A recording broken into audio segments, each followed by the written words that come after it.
Today we continue with the public inquiry into the application by Scottish Power Renewables Limited for the proposed Sheirdrim renewable energy development on land covering the Achglas and Gatnaganach estates in Kintyre under Section 36 of the Electricity Act 1989 and Section 57(2) of the Town and Country Planning Scotland Act 1997. DPEA reference WIN-130-5. My name is Nick Smith, and joining me is Karen Haywood. We are both reporters working for Scottish Government's Planning Environmental Appeals Division, DPEA.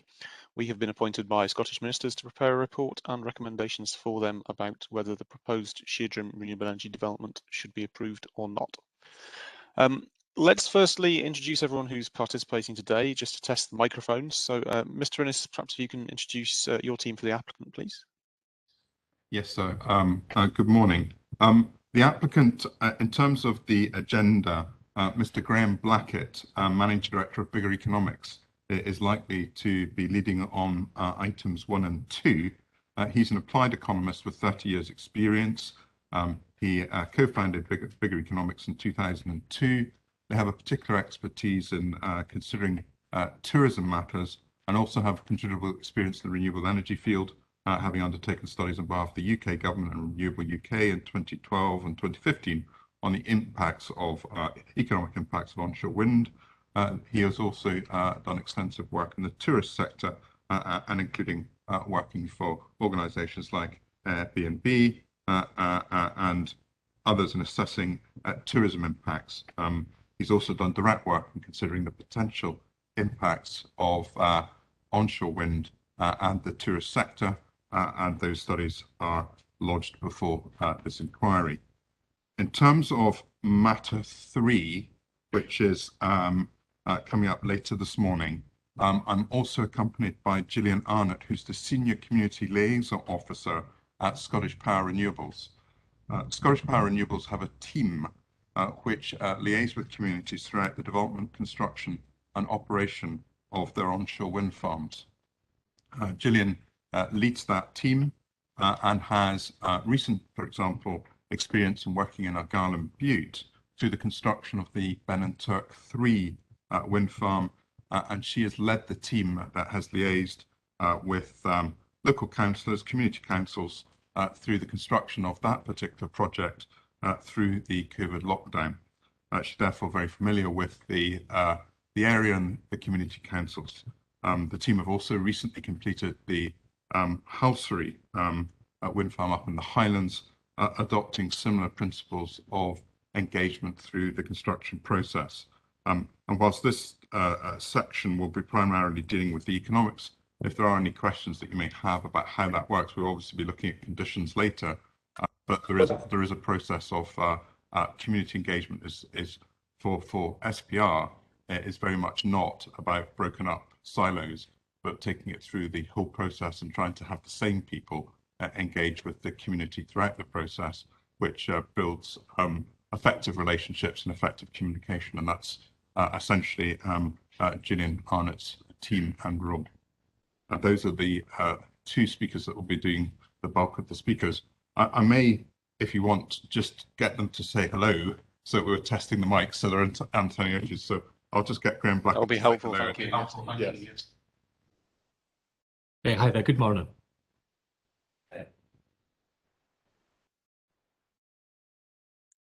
Good morning, hi. Morning. Okay, thank you. To Mr. Innes and your team, and now for West Kintyre Community Council, Mrs. Pratt, perhaps if you can introduce yourself and we'll test the mics as well at the same time. Good morning, I'm Margaret Pratt, as the convener of West Kintyre Community Council, and have been working as convener for the last 9 years. I am familiar with Gillian, we have met on several times, and as far as I know, we have a fairly good working relationship. We meet regularly with all the community councils in the Kintyre Peninsula, and indeed that of South Knapdale. So in many ways, I speak on behalf of the majority of them. Thank you. Thank you very much, everybody. Okay, there's a few things that I need to say before we get underway today. I'm hopeful our discussions this morning will take us to around about 1 p.m. In time to allow us to move on to this afternoon session beginning at 2. As with previous sessions during this inquiry, we'll try and take a break for about 5 minutes every hour or so using natural pauses in the proceedings. I made a number of remarks when I opened the inquiry last week, and I don't intend to restate those things. Safe to say that they still apply. I do, however, need to remind participants of the following things, so just bear with me while I go through those. A few obvious ones. Please mute your mics when you aren't speaking, and please remember to switch them on when you are. This can help reduce feedback, as we've discovered during the last few days. It's probably helpful for all parties directly participating to keep their cameras on, and I see that you're doing that already, with observers keeping their cameras and their mics off, and that's helpful as well. If you need to attract my attention during the proceedings, then please raise your hand. All matters should be raised through me in the first instance. I will be writing and listening and doing several things at the same time, so if I don't see you straight away, my apologies. I will be trying to keep a lookout in case I need to invite somebody to come in. It's acceptable to have other communications devices with you, including to look at documents, but please keep those to silent. Please can I remind all parties to be courteous and respectful to one another. You will probably hear people saying things that you don't agree with, but we need to hear all of the points in order to report these properly and fully to Scottish ministers. I need to check, is anybody expecting a test of their fire alarms today? No? Okay. If anything does go off, then chances are it's real and you need to get out of the building, so please just let us know and we'll try and pause proceedings until you can return.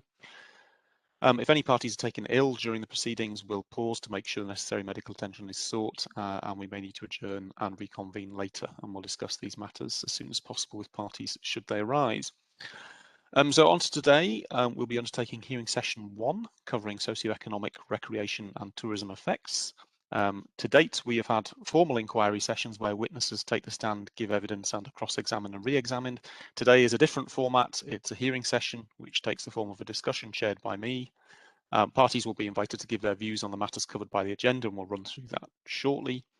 A revised agenda was circulated in early November, I think dated the 9th of November. So the revision affected the hearing session 2 this afternoon, but nevertheless, can I check that everyone's got a copy of the agenda? Okay, thank you. So the main purpose of this hearing session is to make sure we understand the positions of each participant on the socioeconomic, recreation and tourism effects of the proposal, and where there's dispute, we need to be clear on the reasons for that dispute, and this is so that we can clearly set these out in our report to Scottish ministers. So we'll follow the format of the agenda, dealing with the questions it asks. I'll invite one party to begin, and then I'll invite the other party to contribute afterwards, and we'll see where the discussion takes us. Myself or Karen Haywood may have questions as we go through, and we'll chip in and ask those at those points. Once we've reached a natural conclusion on each matter, we'll move on to the next one. Does anybody have any questions before we begin? Okay. So let's begin with the first point on the agenda then. I'll just read through this for everybody's benefit. Under item 1, it says the Environmental Impact Assessment Report, Chapter 14, which is CD 1.2.15, concludes that the balance of economic impacts would fall in favour of being beneficial for tourism in the locality if the proposed development went ahead. However, numerous objectors appear to believe that the proposal would adversely affect the tourism economy of the locality, and some dispute the findings of studies cited by the applicant's assessment. In particular, West Kintyre Community Council questions the age and relevance of these studies. Each party will be asked to discuss their views on this matter with particular reference to the following, and there's some bullets. And I'll just read through the bullets. It appears to us that the first 2 bullets are quite closely connected and the second 2 bullets are quite closely connected. The first bullet, what if any tourism advantages or disadvantages are expected to arise from the proposal were it to proceed, and why? And what factors motivate tourist choices about where to stay and visit and why? And then the second 2 bullets, the conclusions of the applicant's assessment, including but not limited to Scottish Government's 2008 research report referenced by Visit Scotland and in the EIA report, Chapter 14, the Bigger Economics Studies 2017 and 2021, and the study by Mountaineering Scotland. And whether tourism employment statistics provide a reliable barometer of impacts on the tourism economy from wind farms, and what, if any, alternatives ought to be used, and what do or would these show. So I'm going to invite the applicant to begin on this session. So Mr. Innes, over to you and your team, please.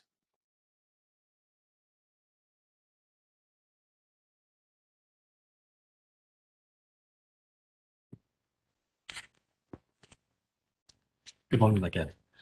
So the first bullet point, should I start by addressing it, which is what, if any, tourism advantages and disadvantages are expected to arise from the proposal. So in summary, some tourism advantages are expected and no disadvantages are expected. So in terms of those advantages, there may be some advantages for tourism businesses related to wind farm workers staying in visitor accommodation, particularly during the construction phase. Now, this is something that can be particularly welcomed by accommodation businesses in the tourism off-season in particular, and it can provide a source of unexpected income, if you like, that boosts profits, and that allows investment in these businesses, which then has a positive effect because they're more attractive to tourists. So this effect is quite important for the competitiveness of the Scottish tourism sector, since tourism expectations change over time. So for example, a B&B established to provide what tourists might have been looking for in the 1970s and 80s, you wouldn't have much chance of surviving in today's market. So that investment in improving the product is really important. There could also be additional demand for tourism accommodation during the operational phase, when some specialist services may be required to visit the site. For example, turbine engineers. And there'll also be some recreational benefits associated with design measures and site enhancements, and that includes, for example, the recreational access paths providing access to the site from the entire way. They would benefit both residents looking for recreation resource and tourists. So those are the advantages. In terms of disadvantages, I said that none were expected, so I should explain why I say that. I think it's worth considering what the link would need to be between wind farms and tourism for there to be a negative impact. So if you think about what a hypothesis might be that would say that a wind farm development might lead to negative tourism impact. So first of all, there would need to be some impact that affects tourists, whether that's a visual impact or something else. There would need to be tourists who would experience such an effect. That effect would need to lead to a change in behaviour, in the context of everything else that might influence the behaviour of tourists. And that change in behaviour, and that could be a decision to visit, a decision to return, or to recommend, the length of stay or spending. So that would need to lead to an overall change in tourism spending. And I guess the final step in that logical logic would be that change would need to be significant enough of a magnitude to be noticeable to tourism businesses or the tourism sector as a whole. So what my position is the issue is not whether tourists might see the proposed development or experience it in any other way, but whether the proposed development might lead to changes in tourist behaviour that would damage the tourism economy. And we'll come on later to discuss the research, but there's no evidence in the research this has happened elsewhere. And so no reason to expect it to happen in the proposed development. And I don't think we should be surprised about this. And the reason we shouldn't be surprised, I think, is probably for two main reasons. One is that there's huge public support for renewable energy including for onshore wind. So, most tourists might expect, might even welcome, but would certainly expect to have a positive reaction to seeing a wind farm. And the second reason we shouldn't be surprised is that there are much bigger issues than wind farm development that drive in tourism trends. Again, as we're coming on to discuss. And actually this increase in public support for onshore wind is recognised in the recent onshore wind policy consultative draft. And I should point to exactly where that is. So that's CD 6.44. And if we look at page 38 of that document in section 5.7, and in particular paragraph 5.7.4, that notes that public support for onshore wind has grown in the UK, reaching a record high of 79% in 2019, with opposition decreasing from 12% in 2015 to 5% in 2020. And actually, the consultative draft on the same page there, the previous paragraph, 5.7.3, it notes that the tourism sector is a major consumer of energy, and so will need to reduce its environmental impact to contribute to net zero targets. Mr. Blackett, I'm just wondering if we can just pause for a minute. My apologies for the interruption. Wanting to focus just now, obviously, on the advantages and disadvantages, and I'd quite like in a moment to invite Mrs. Pratt to just comment on those. Had you concluded what you wanted to say on identifying advantages and disadvantages?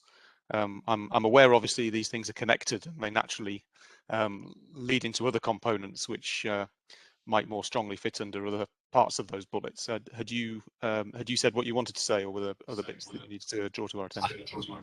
I have, yes. If there are any specific issues related to specific tourism resources, we could perhaps pick those up in a moment. No, thank you. Mrs. Pratt, thinking then about the advantages and disadvantages, you've heard what Mr. Blackett had to say. I'm interested then in, I suppose, whether you agree with his analysis of those advantages and disadvantages, and in your thoughts about what those may be. Thank you, Mr. Smith. I think there are clearly, as Mr. Blackett said, especially in the off-season, possibly some advantages, in particular with construction workers staying in, generally in this area it would be self-catering properties.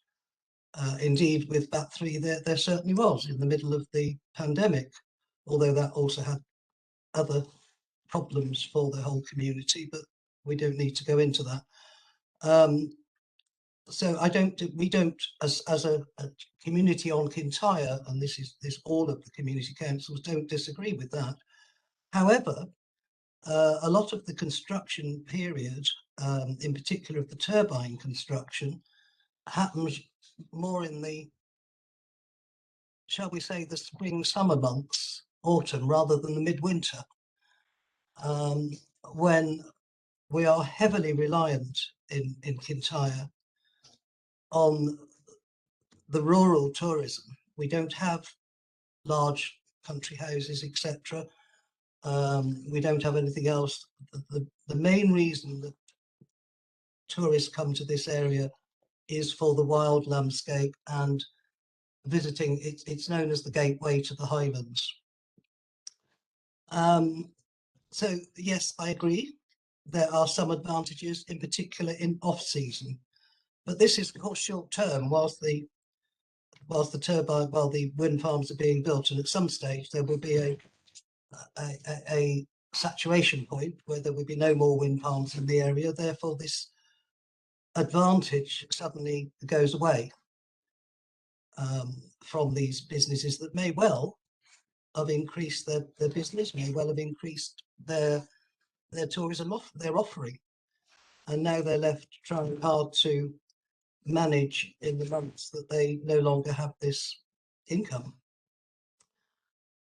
I agree, or we agree, that there can be site enhancements, i.e. increased tracks, etc. for walkers and the local communities. However, increasingly these tracks are being, how can I put it, inaccessible to several of the community and indeed visitors, especially those that may have some form of disability, because increasingly landowners, and rightly so, they have a right to shall we say, delineate where their land finishes and someone else's starts, are having gates put up, which is fine, but they're locked gates with either padlocks or, you know, these keypad locks. No such thing as a kissing gate or a small gate for the community, indeed the local community, dog walking or horse riders, etc., to get through. For instance, on the route across from the A83 to the Kur site, which is approximately 12 kilometres long and a very beautiful walk, providing you can climb over 4 locked gates on the way. And I agree the gates, we all agree that the gates are there specifically to stop vehicular traffic, which is right. The right to roam does not allow for cars to roam all over the Scottish Highlands or indeed anywhere in Scotland off-road, but there is a right to roam or a right to access for everyone else, horse riders, cyclists, walkers, canoeists, etc. So this is becoming an increasing problem. So those are the things I agree with, and we don't disagree on those aspects. However, given that we are in Kintyre in particular, heavily reliant, our tourism project is reliant, whatever way we look at it, on landscape, visual, walking, outdoor activities. And what we've been asking for many years now, all of us, from all the developers, is that we have a tourism impact survey specifically for Kintyre and specifically an on-the-ground impact, i.e. real tourists being asked real questions. Would it or would it not detract you returning? Are they affecting your experience? And all this sort of thing, because these are the sorts of things that people are saying the tourists won't come back to, because every wind farm that's built brings another change to the landscape and the visual aspect for those that are visiting what they possibly and most probably perceive that they're going to a remote rural area of the United Kingdom and are going to experience spectacular walks, views, etc. of islands and seascapes. And indeed, when they're using the seascapes we have an increasing, for instance, surfing, paddleboarding and sailing development within the area.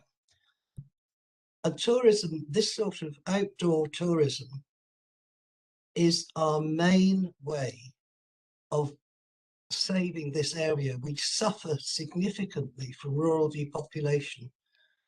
Argyll as a whole suffers from rural depopulation, and Kintyre in particular. We have a significantly aging population, and we have to be able to attract younger people into the area to save things like our schools, our primary schools, etc. are dangerously low on numbers at the moment, with one local one only having 3 students, for instance. It's difficult to attract people to the area, and our main attraction would be to develop entrepreneurial skills and develop the tourism product. So I think there are pluses and minuses, and nobody disputes that. But what we would really like to see is an actual impact survey on the real people that come here, not a desktop survey of increase in tourism product. The tourism product varies from area to area, and therefore is not the same. It won't be the same for Oban, it won't be the same for Glasgow, it won't be the same for Fort William as it is for Kintyre. And I think it's dangerous to actually make assumptions from surveys of increase in this, that and the other of employment statistics without looking deeper into the specific small minutiae of the areas that are affected. If any of that makes sense to you. Okay, thank you very much. I think we've touched on quite a few areas there, which I think we're going to get onto in more detail this morning. I just had one query. I think you had mentioned some concerns. I think you accepted that there would be some advantages to the hospitality sector from possibility of construction workers, for example. But I think in what you were saying, there was a concern that a lot of those would come over the summer, or the spring, summer and autumn months, I think you mentioned. Could you just talk me through the detail of your concern? I know, I don't think you're the only person who raised it. I was aware that some other objectors did as well, but could you just talk me through what you mean by your concern by that, Mrs. Pratt? Yes, absolutely. Oh wait, sorry. Just a second while I shut the dog out of the room. I'm afraid he wanted to join in all of a sudden. And the joys of working from home. Well, I'm retired, so I can't always work from home. Yes, sorry about that. Yes, there are concerns because we have had over the past few years, as I'm sure you're well aware, several developments on the peninsula. And yes, the construction workers, in particular the ones brought in for the building of the towers, the turbines, etc. They all come from out with the area. For instance, BAT3, they came over from Ireland. We don't have within the area, I don't think we have actually in many places in Scotland, the actual workers that have got the skills to put these things up. So if they're here in the summer months, year on year on year, there's only a finite supply of accommodation, we'll say. This finite supply of accommodation, if I am a tourist from down south, we'll say, or anywhere in Scotland that wants to visit, and this year I ring up and I can't find anywhere to stay, which, yes, the business, the tourist businesses are busy because they're full of their workers. And then next year I ring up again and I still can't find anywhere to stay. And so it goes on. Eventually I give up and I choose not to visit that part of Kintyre or Scotland because I haven't been able to get anywhere for several years of planning holidays. And these are the concerns of quite a few of the local businesses and people. That yes, it is advantageous at the moment, but what happens, what is the potential? And if we then have a large expansion of these businesses, and then, as we say, we get to the saturation point where there can be no more wind farms built because there's no area left for them or suitable area, these businesses could struggle, could really struggle, because people just don't, you know, they've given up trying to get here.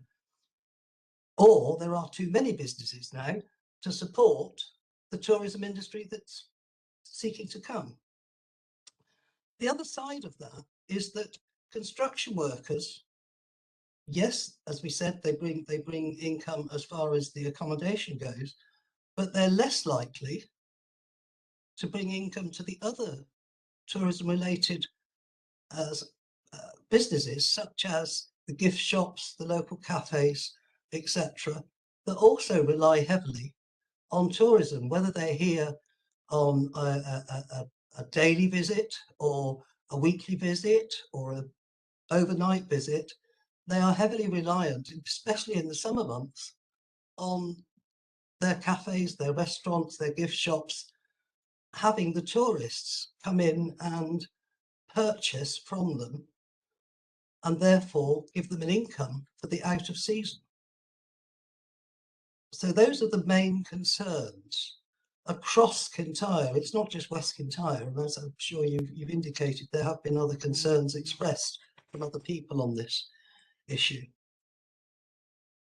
That's helpful, thank you. Perhaps then if we can return to Mr. Blackett, and I'm happy for you to address some of those points and then take us into bullet point 2 about the factors that motivate tourists, because I think the points that Mrs. Pratt was making just there, they talk about, I think she was speaking about effects and advantages and disadvantages, but I think inherent within that are motivations and factors that might influence that. And I think you were starting to get onto that as well before we paused a moment to invite Mrs. Pratt to tell us about her views. So perhaps if you can see if you can address the issues that Mrs. Pratt is raising at the same time as talking us through the motivation, if that's possible, and we'll hear what you've got to say about that. Okay, thank you. Yes, I can do that because I think one thing follows from the other. Mrs. Pratt started by agreeing with some of what I said, so I would like to start by agreeing with some of what she said. So we agree that there are big challenges in the economy of Argyll in terms of retaining people, and therefore some of the economic benefits we're coming on to speak about later are really important to help deal with those economic challenges. I also agree that tourism is very important to the local economy. One thing I would disagree with, however, is about the local supply chain, and again we'll come on to talk about that later. But there are companies and there are people working in the sector in Argyll that will contribute to the construction and operation of the proposed development. As far as the specific issue on tourism accommodation is concerned, I mean, really these will be matters that would be decisions to be made by tourism accommodation businesses. And of course, they will take into account some of these long-term issues. So, there is seasonality in the tourism sector. So the summer months are when those businesses will be particularly busy. However, to be at 100% capacity, there's not many days of the year where that is achieved. So for most of the time, it's possible to accommodate both construction workers and holidaymakers. And as I said earlier, the additional income that comes from the construction workers over and above what the tourism businesses may have been planning for gives that bit of extra income that allows for reinvestment in the sector, and that helps with the sort of long-term competitiveness. So even the short-term effect can lead to longer-term benefits. If we move on now to talk about the motivations for tourist choices about where to stay and visit and why. Some of the motivations have been well known for many years, but there also have been significant changes to tourism motivations during the COVID pandemic. Now, it's too soon to know whether these will be permanent, but many tourism operators are assuming that they will be. And we have rather helpfully, Visit Scotland did a survey last year, which they published earlier this year, which does set out what the motivations were. So that document is before the inquiry. It's the hearing rather. It's CD 18.23, and actually page 16 of that document provides actually a very useful graphic that sets out. The title says all motivation to take a holiday or short break. So really that sets out the motivations. So needing to get away from it all and a change of environment came top, followed with I wanted to connect with nature and be outdoors. And if we go down that list, what we'll not see is, you know, anything that mentions wind farms on one way or the other. It's about being somewhere different, and escaping from COVID and those sorts of motivations. So when we think about rural tourism, you know, that is of course important in the local area of almost every wind farm, because they tend to be based in rural areas fairly obviously.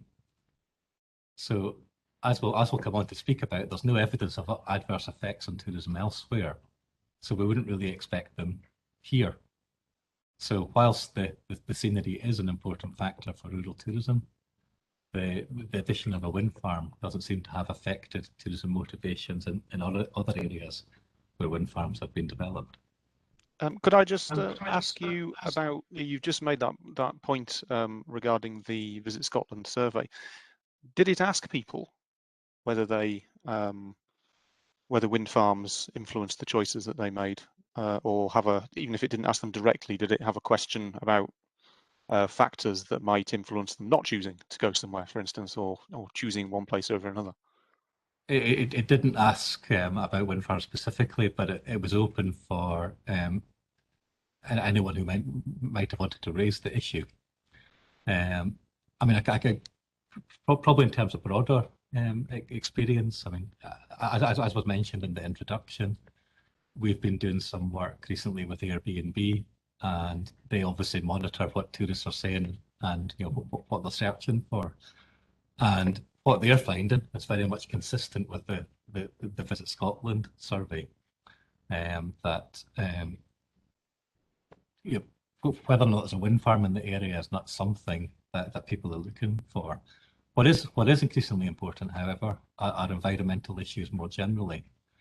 You know, people are looking to go on holiday, to take breaks in places that are seen as, you know, sustainable in terms of their environmental impact. So that's becoming increasingly an issue. So I mean, if anything, then, you know, wind farms become an advantage if it's seen that you know, an area is contributing to the climate change issues that we're facing.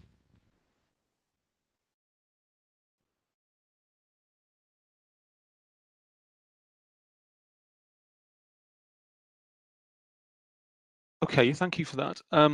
Before we move on and invite Mrs. Pratt to come in and give us her views, was that everything that you wanted to say about motivation? I realise I asked you a question, so I might have sidetracked you from what you were going to say. Were there any other matters that you wanted to cover? Actually, there is something else. If you just give me a second on the Visit Scotland survey, that might actually help answer the question that you asked. Okay. About dissatisfaction. And I'm just trying to find the page then. Motivation.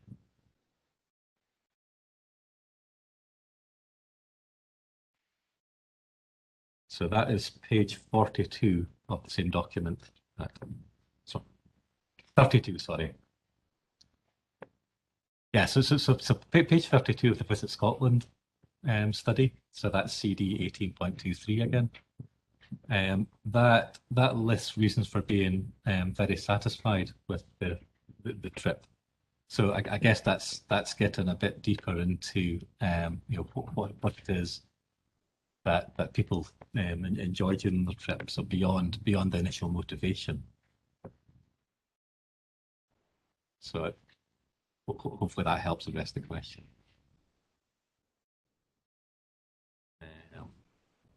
Okay. Thank you very much for that. Okay. We'll invite Mrs. Pratt to come back in. Mrs. Pratt, you've had a chance to hear, I suppose, Mr. Blackett's response to the previous matters that have been discussed, and moved on through some of the motivation issues that I know you were touching on, and he's taken us through his thoughts of that. Firstly, I suppose I'd invite you to reflect on what he said, and then advise us of your view on this matter. Well, thank you, Mr. Smith.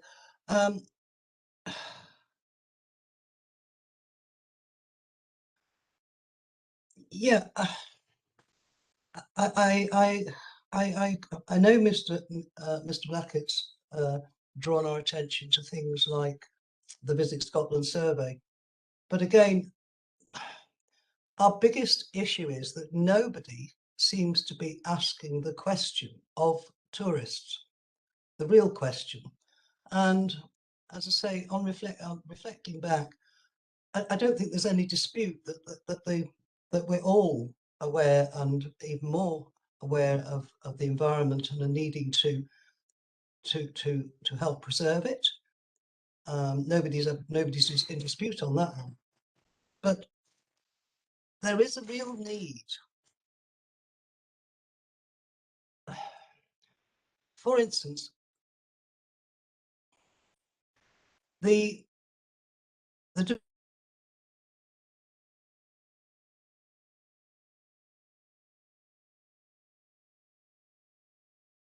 Mrs. Pratt, you appear to have frozen just a moment. We're just going to check that Mrs. Pratt can rejoin us. Mrs. Pratt, I'm not sure if you can hear me just now. You might be in the process of trying to rejoin the meeting, so we'll wait just a minute to see if we can allow that to happen.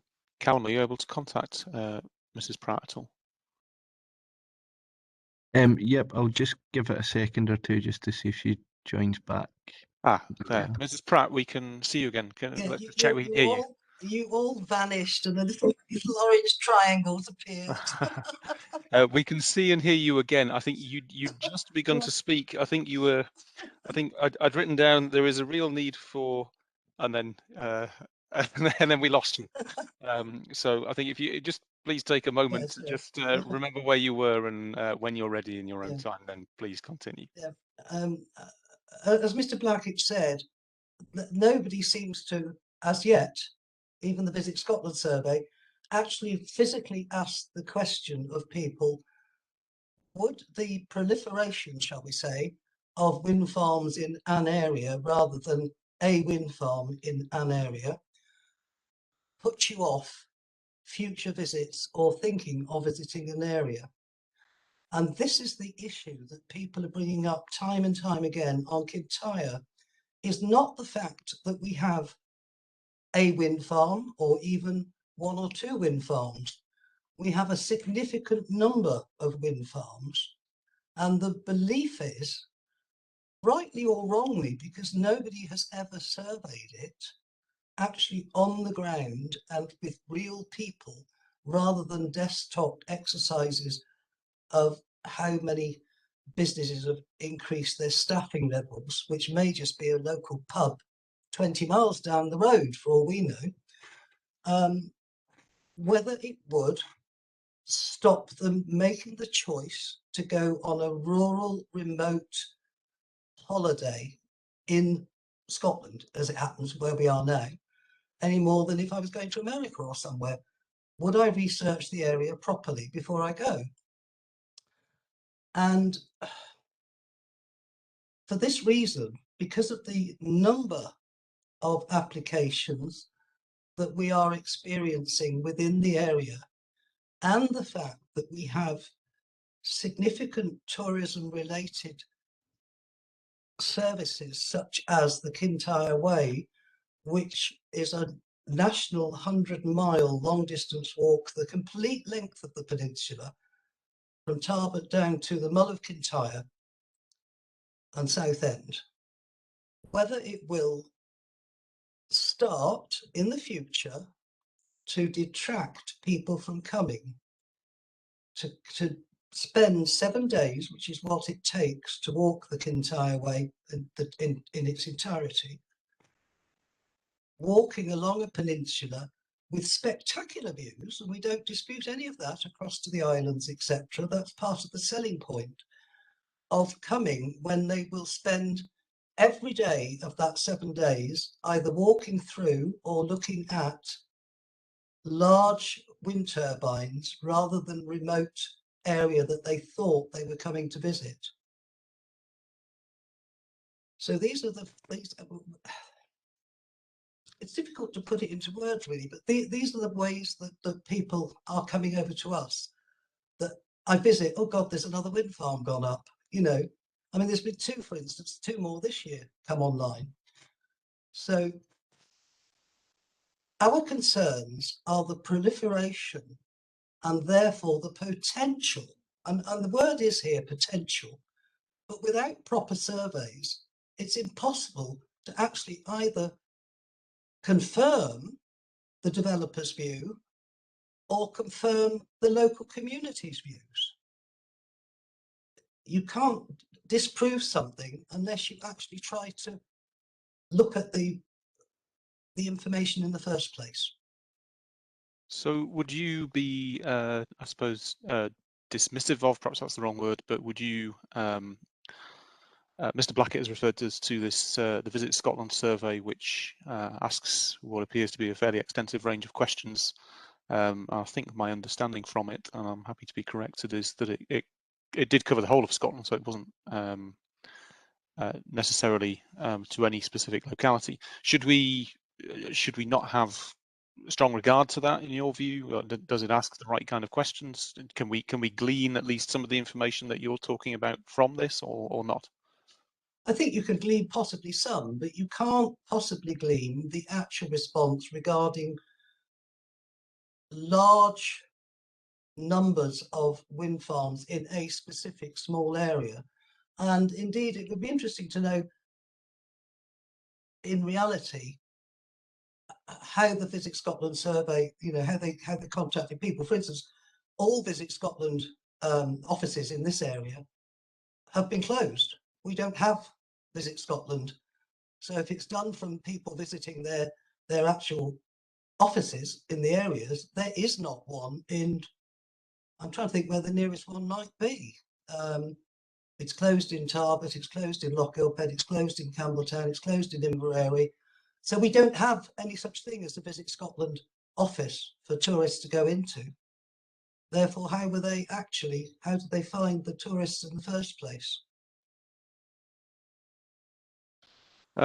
Okay, before I move back to Mr. Blackett and perhaps invite him to address some of those points, was that all the matters that you wanted to cover with regard to motivations, Mrs. Pratt?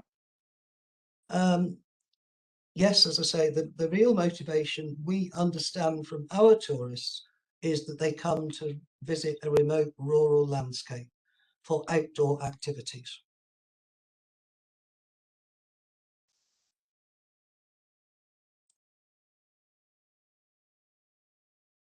Okay, thank you very much. Mr. Blackett, then, let's, I suppose, pick up where Mrs. Pratt left off, and I think we are kind of naturally finding ourselves moving into the next item on the agenda anyway, which is I suppose, looking towards the different assessment work that you have submitted to us and relied upon. And I appreciate the one that you've just referred us to, I think was a little more recent than when I prepared the agenda, so it's not listed there, but there's not necessarily any reason why it shouldn't have been.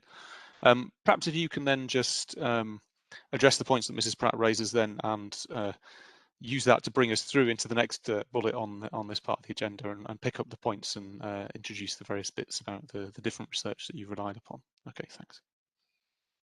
Okay, yeah, thank you. Yes, can I address the question of I guess the methods that are used to try and understand tourist motivations? So the suggestion was made by Mrs. Pratt that one of the things that could be done could be that the tourists locally could be surveyed. There's a methodological problem with that sort of approach, which is why it tends not to be taken. I guess if you think about what the research would be doing, it would be asking people to consider a change, and generally, if you ask anyone how they might respond to a change, you'll get a percentage of people who will say that's a good thing and a percentage of people that will say it's a bad thing. But it doesn't actually tell us very much. What we need to understand is how that follows through in terms of behaviour, which is what the research that we're coming in to talk about looks for evidence of.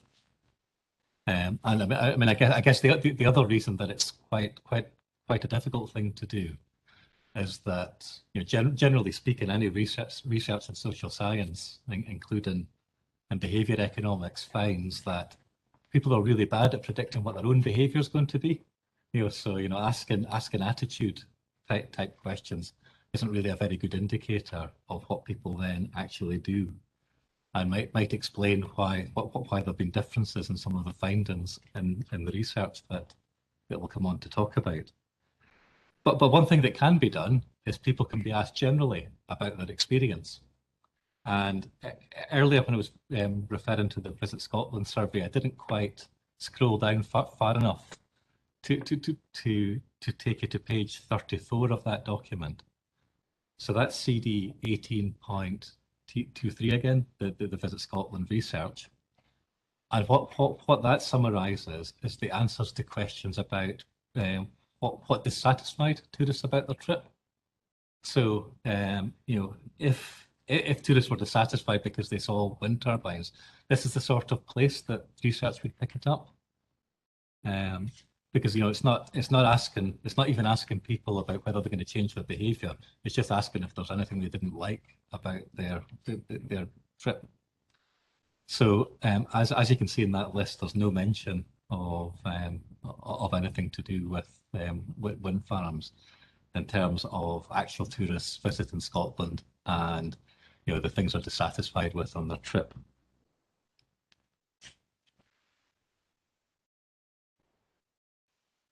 So perhaps we can move on to talk about the research. The Visit Scotland study, I guess we have covered.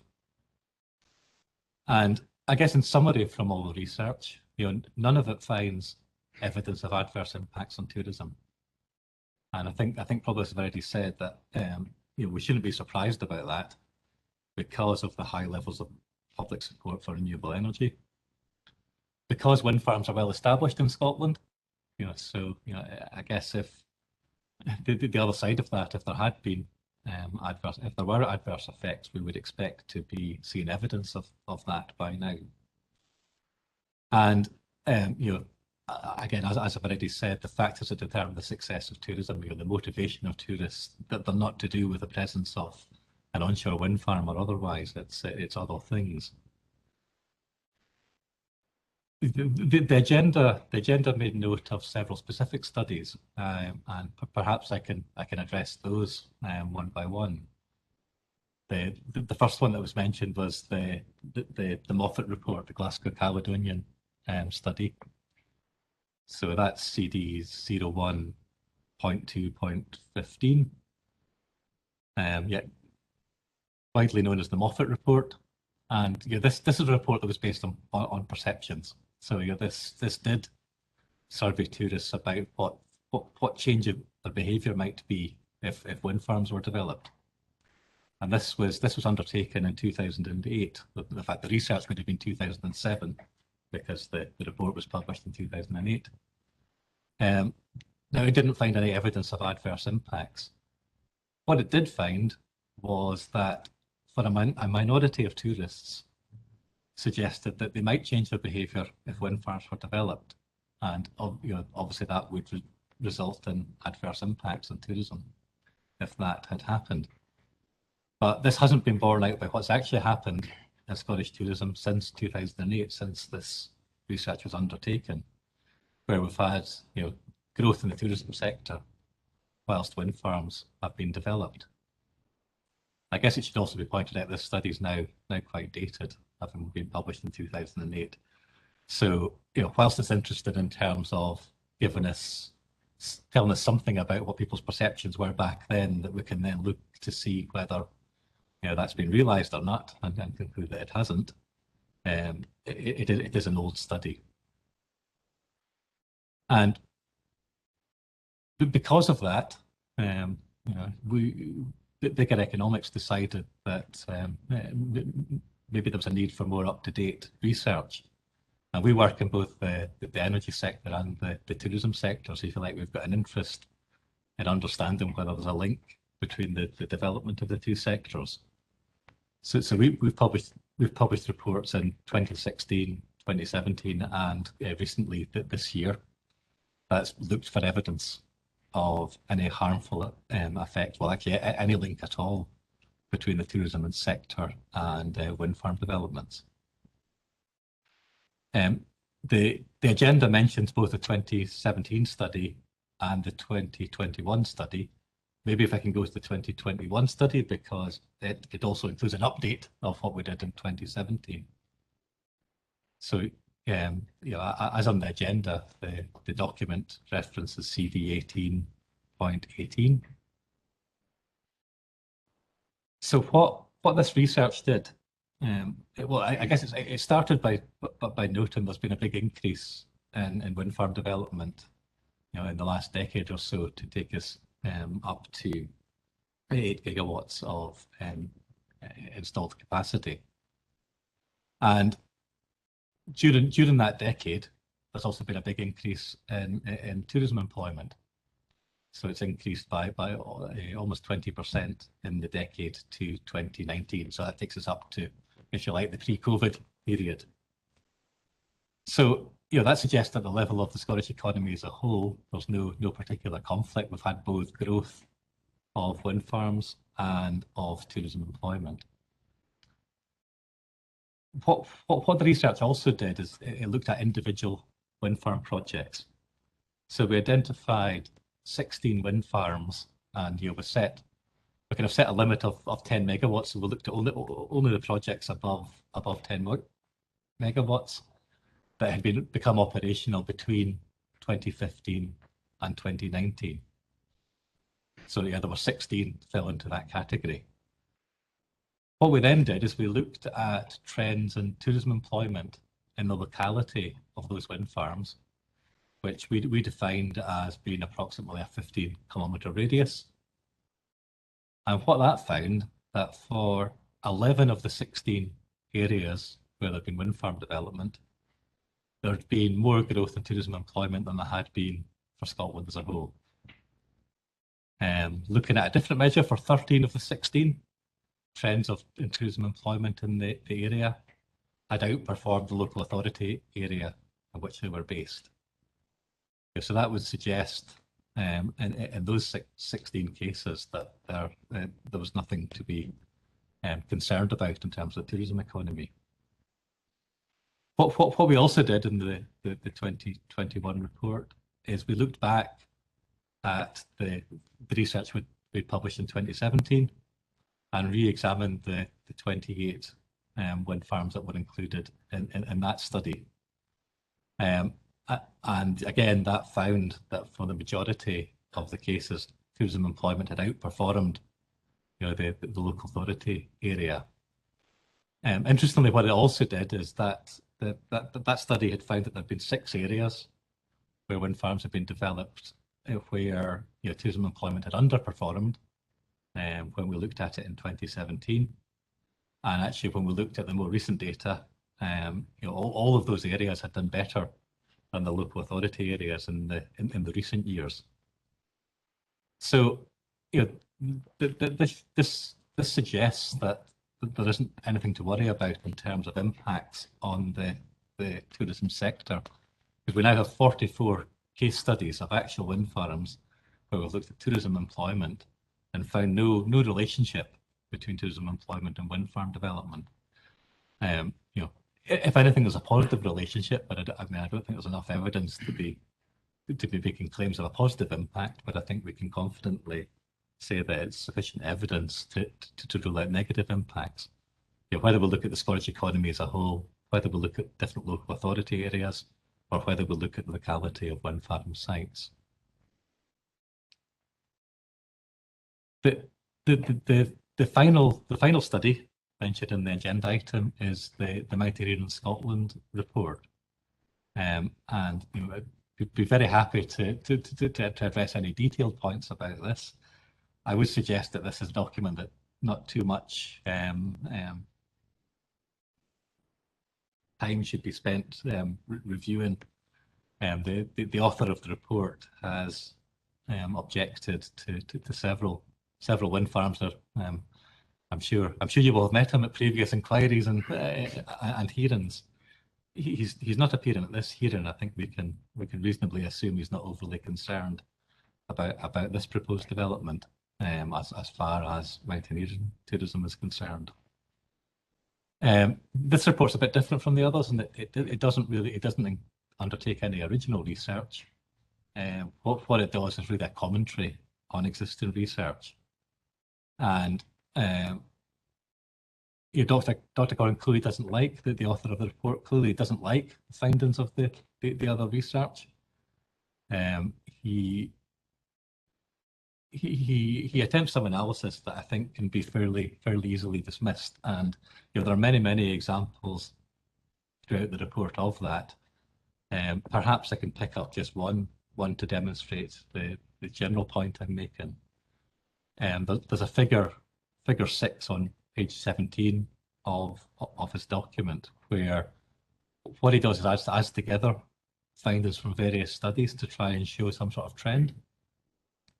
And this is something that just can't be done. It's just not at all appropriate. The various studies that the evidence is drawn from were done in different ways, ask very different questions, and to suggest that they can show some sort of trend is actually an absurd suggestion to me. I think that the attempt to do that in that figure, I think, very much sums up the report as a whole. And it's very much a sort of logically flawed report, in fact, that even when we get to the conclusions, setting aside the shortcomings in terms of the evidence that's presented, the overall argument in the report is that mountaineers might be considered to be particularly sensitive to landscape impacts, and therefore mountaineering tourism might be one of the effects that might be expected. But then he uses the survey evidence from mountaineers and applies that to all tourists, which is something almost the opposite of the argument that's being made. So the conclusion that study reached is quite flawed. So I guess that's a summary of my views on these studies. Really happy to address any particular points that you may have. Thank you for that. I'm just looking at the time. It's just 10:32 now, and I think that's probably helpful if we take a screen break just now. So let's come back, please, at 10:37, and we'll continue from where we've left off just now. Thank you. 10:37.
Okay, welcome back, everyone. Can everybody hear me?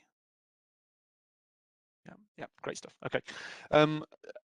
Just before we left then, Mr. Blackett, you'd taken us through the various reports that were listed. And I've just got a query regarding the Mountaineering Scotland study, CD 18.22.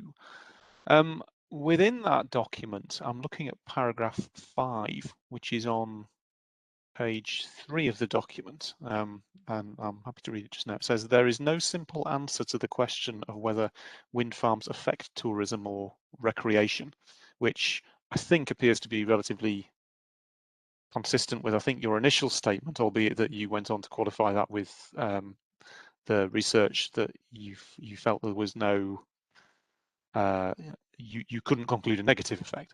And he goes on to say in paragraph 5, it depends on the characteristics of the proposed development, both individually and as part of the regional and national patterns, the nature of the local tourism offer and market and that of competitors, and the characteristics of local tourists. And I think further in the document, I was just trying to locate it during the break and I couldn't immediately.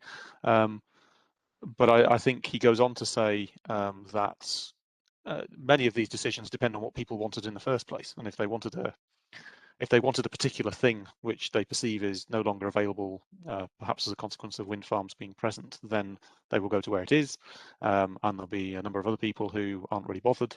And I think that seemed to be what he was taking. How do you respond to that? Because I think you were saying we could largely dismiss what was in here, but are those points that I've identified for you, are those unreasonable points to make? Are they unfair or untrue in any way? Well, I mean, I guess these points are the author's opinions. You know, it's not it's not backed up by any particular evidence. You know, I think we had a discussion earlier about what the motivations of tourists were, and you know, the presence or otherwise of a wind farm just doesn't make it into the list. I think in terms of the more general point, you know, about the suggestion about, you know, there being uncertainty, you know, if as the evidence seems to suggest, you know, that there's no particular relationship with wind farms and tourism, you know, that would be the absence of a relationship. And, you know, it's difficult to think of how you could design research to show the absence of something. You know, so, you know, it'll never be possible to absolutely say there's an absence of a relationship, because that's something that can't be demonstrated. Yes, but I think just addressing paragraph 5 specifically, I appreciate your appraisal of the kind of the broader contents of the report, but at least on, I suppose, if this is a start point, is it fair to say there's no simple answer to whether that's the case or not? Is that not? Did you agree with that point, at least in? I suppose you might have found yourself in that situation at the beginning, otherwise you wouldn't have done the research, perhaps. That's exactly what I was going to say. You know, Dr. Gordon, the author of this report, has made that point at previous inquiries that I have also been involved in, and that was part of the motivation for going to look for evidence. You know, because I guess if he's right about that, we would expect to find some evidence of it in areas where wind farms have been developed. I see. And I'm sorry, I interrupted you. Carry on.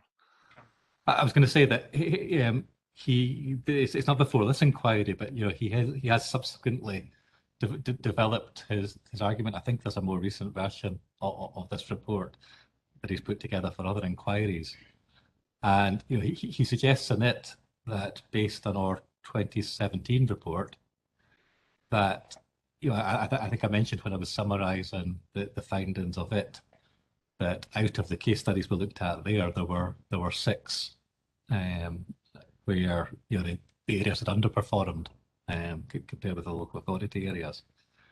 And, you know, Dr. Gordon picked out some examples that would suggest, well, they tend to be in scenic areas, so maybe that is evidence that, you know, there's something going on in scenic areas to back up the point he makes in paragraph 5 there. But actually, our more recent research, which goes back and looks at those case studies again, have found that in those areas they're now outperforming the local area. So, you know, that initial suspicion that Dr. Gordon had is, I think we can we can now dismiss because those areas are now doing well in terms of tourism employment. Okay, thank you very much. I'm going to now invite Mrs. Pratt to come back in. Obviously, you've heard what Ms. Blackett has been saying about the various different pieces of evidence that he considered assisted him in reaching the conclusions he's reached. I'm happy for you to kind of address any points in there and to tell us your views on these matters. So over to you. Thank you, Mr. Smith. Firstly, may I say, I think paragraph 5 of the Mountaineering Scotland that you pointed us to actually summarises quite nicely our view with the need for a more specific survey in this particular area. Given that, for instance, someone might come and walk, we'll use the Kintyre Way as an example. Someone might come and start walking the Kintyre Way on a long weekend. And they'll start walking it, and they've just got, should we say, Friday till Saturday, Sunday, and they do half, and they think, good God, am I ever not going to see a wind farm? And they don't bother to come back to do the next part. We don't know whether that's happening. This is the sort of thing that people, local tourist business, are looking to find out, especially if it comes to their long-term future planning. When we go then to Mr. Blackett's research, I do actually have a couple of queries of him, which might help me, and that is your tourism employment statistics. In CD 18.3, your October 17 research, can you just first of all clarify for me, are the employment statistics actual people employed whole time?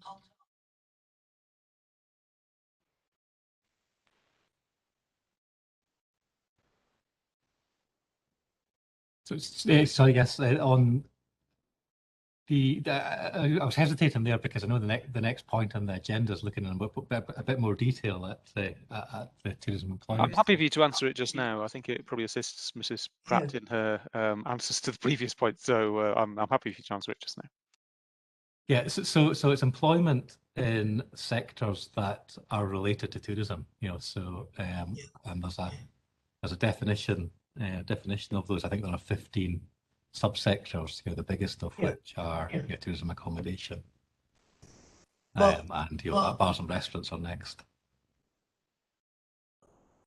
Thank you. The reason I was asking this question is I am, and I'm not the only one, that's extremely confused by the differences in your figures or the figures, I'll talk through Mr. Smith if I may, between your 2017 document, page 14, where it says Benan took 2009, 200, 100, 200, 200, 300, 300, 300 to 2015. So it ends up with 300 tourism-related employment stats for 2015. But if you then go to the 2021 CD 18.818, it gives my apologies for the interruption, Mrs. Pratt. Sorry. Can you just direct us to the part of the document that you were mentioning? Sorry, did you say so? CD 18.3. The first one is CD 18.3. Yes, and I think 2017 document. page 14. Page 14 on my. Is that on a paper copy? Oh yes, sorry. Yes, table 1.5. Sorry, table 5.5. Get there in a minute. Table 5.1. That's on electronic page 16, but document. All right, sorry about that. No, that's okay. We found what you were directing. My internet is so slow, I printed these off. No, that's not a problem. We know where you are now. I'm sorry, I cut you off. You directed us to that one, and I think you'd summed something, and then you were about to direct us to another place. Yeah. So, now, on CD 18.18, And again, and this time it's table 6.1, which is page 22 on a paper copy. So we'll be slightly.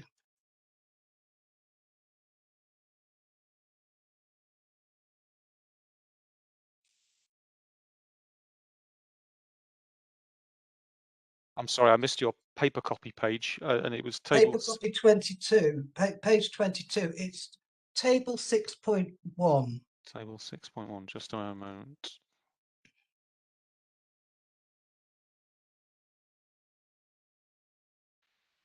And I'm sorry, it was CD 1818, was it? Yes. I do apologise. No, it's okay. I was in the wrong document myself, which probably explains why I couldn't find it.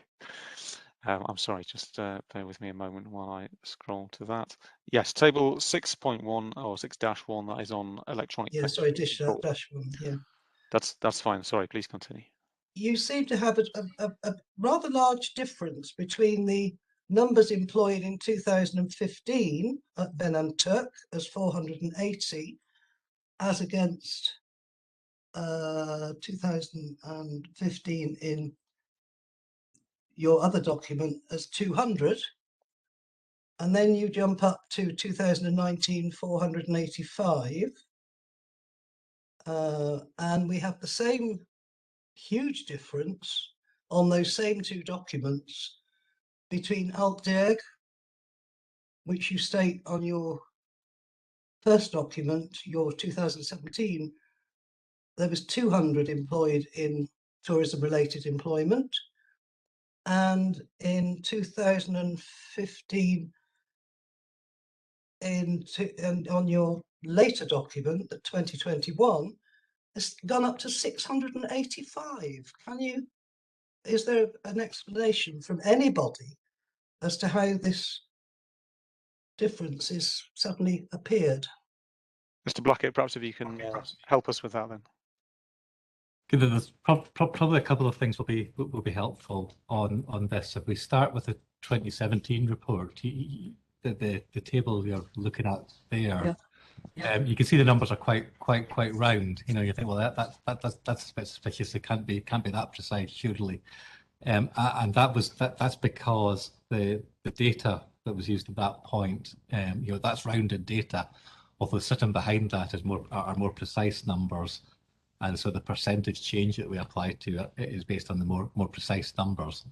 But there's a limit at that point on what we were able to publish based on the license for the statistics. So that, I guess that's a very technical point. In terms of the changes, you know, there has been a change in terms of how the information is collected, in terms of the source data on employment. The statisticians think they have improved the data. So doing a comparison between the 2017 report and the 2021 report is probably not appropriate because there's a slight difference in terms of the source data that's based on. However, the 2021 report does go back and look at the historic data that has been rebased based on the new methods that have been used. So the data within the two reports is absolutely fine for comparison, but comparing the two separate reports in terms of the tourism employment, it's not always possible to compare across the areas because of some changes in the source data and how it's collected and put together. So I mean, and this is quite common in terms of economic statistics. You know, the statisticians go back and, you know, check historic data and make corrections where, you know, things don't seem quite right. Thank you for that, Mr. Blackett. So, Mrs. Pratt, you've obviously had some clarification on that. Do you want to continue from where you were before you asked the questions? How does that shape, if at all, the views that you were wanting to express?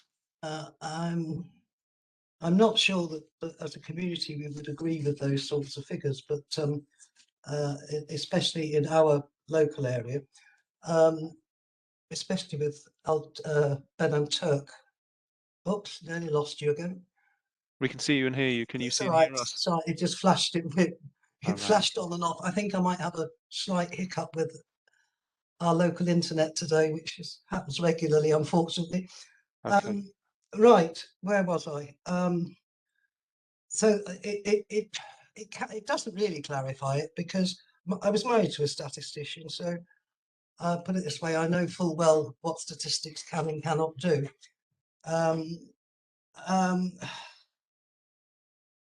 Where were we? What were we talking about? Sorry.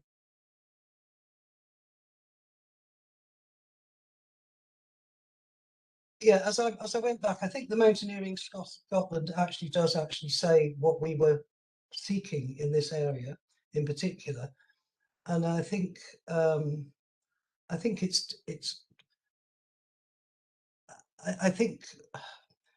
he actually doesn't.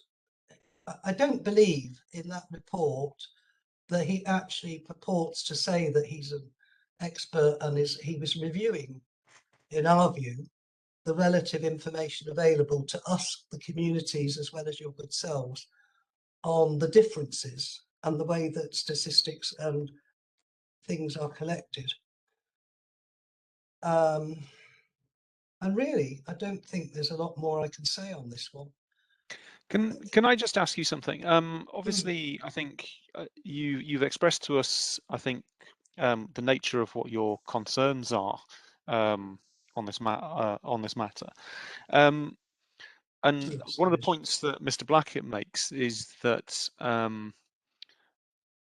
were it the case, I think, and I'm paraphrasing, were it the case that an effect was evident, they think they would have picked up something that demonstrated this in some way, shape or form. And I think what he appears to be saying, and in a moment he'll correct me if I'm wrong and you'll have the chance to respond to it, but he appears to be saying, having looked for evidence to try and understand whether actually the concerns that you identify have become reality based on what's gone on to date, they haven't found evidence of that, admittedly based on the approach that they've taken. And there may be different opinions about whether that's right or wrong, but nevertheless, they've not found them. How do you respond to that? I think tourism in Scotland is significantly rising because Scotland's being marketed as a destination all over the world. So therefore, one would hope, and I think the evidence is there, that tourism is growing. And I don't think anybody disputes that, which is welcome for the economy of Scotland. I don't think anybody as yet has produced evidence that it's growing exponentially in areas such as Kintyre. Yes, it is growing in areas like, we'll say, Talbot, who now has cruise ships coming in, etc., and Loch Gilphead and Oban and places like that, but they're not heavily reliant on the actual physical outdoor tourism product that the Kintyre Peninsula is reliant on. And I think that's the issue, that we cannot find any evidence where people are proving to local communities, and it's not just West Kintyre, it's every community within Kintyre. We all work together very closely, including South Knapdale, on these issues. And none of us have yet found any evidence given to us that actually says that exponentially Kintyre may well be disadvantaged in the future. We are already suffering from rural depopulation, which by just definition means that people are moving away. Therefore, by definition, it would also mean that presumably, and as has happened recently, guest houses, bed and breakfasts, etc., that are reliant on our rural tourism are closing down, of which 2 in the local community have closed in the last year, irrespective of the boom that we have all experienced across the UK with the pandemic and staycations being encouraged. And nobody disputes that hasn't helped the tourism business. Does that answer your question, Mr. Smith? Yes, thank you. That's helpful. Thank you. Sorry, I was just finishing writing a point there. Let's if you said what you wanted to say on that, let's perhaps return to Mr. Blackett. Have you said everything you wanted to say? Sorry, yes, thank you. On that particular thing, Mr. Pratt. Yes, Okay. thank you. Let's return to Mr. Blackett then. We've obviously we've touched on tourism employment in some of Mrs. Pratt's questions, and you answered those for her. But I think we probably just need to address the broader principal matter set out in the final bullet about whether tourism employment statistics provide a reliable barometer of impacts on the tourism economy from wind farms, and what, if any, alternatives ought to be used, and what do or would these show. I'm happy for you as well to, as before, pick up any of the points that you need to address that Mrs. Pratt raised in what she was saying there, and then once you've done that, we'll invite her to come back and give us any views she has. So over to you again, Mr. Blackett. Yeah, I think in terms of the issues raised there by Mrs. Pratt, I understand where the concern is coming from. And the reason I understand is because I've heard it many times where wind farms have been proposed. So I can understand the logic between, that dependence on rural tourism, a wind farm being developed, will that affect the tourism sector in some way? But when you look at, as we have done, when you look at the examples of wind farms that have been developed, and as I said, we've looked at 44 case studies. I mean, they're not all in rural areas, but the vast majority of them are. And we simply don't find that relationship. I mean, what has been happening more recently? Clearly, COVID has had a devastating impact on the hospitality sector. And whilst there were some benefits from staycation, they didn't even come close to making up for what had been lost when businesses had to close. So, if there have been business closures in the area, I'm not at all surprised by that, as there have been in many other areas. Hopefully it'll be possible to recover from that. But I think, given the current situation when in COVID, it's too early to know what the long-term effects will be. As far as tourism employment is concerned, I guess as you might expect me to say, because it's the measure that we chose, it is the best measure that's available of tourism trends. And in our 2021 report, so CD 18.18 at section 3.1 on page 4. Let me just check whether that's the paper or electronic page 4. That is that's the paper page 4, so the electronic page 6. That that basically sets out our thinking on why tourism-related employment is a useful measure. Well, actually, sorry, measure's the wrong word. Indicator is a better word than measure. So, and use the term barometer. That's also a good way to think of it. That we're not saying that tourism-related employment statistics capture everything. Of course they don't. So they don't capture the fact that some jobs will be supported by resident spending as well as visitor spending, and they don't count some areas of the economy where there is tourism activity supporting jobs, but it's not counted as part of the tourism sector. And retail would be an example of that. However, it's a very good indicator because particularly if you look at things in the context of the national trends or the local authority trends, we can see what's happening generally in the country. So if there are differences in local areas, the question that arises, well, what might vary within the local areas? And the answer to that question, as far as this sector is concerned, is the spending of visitors. So, not only is tourism employment the best measure, the best indicator, I keep using the wrong term there, the best indicator available, it's also a very good quality indicator because, it does pick up these changes and it can be done at a local level. There are other statistics available. National statistics and Visit Scotland produce a whole host of things.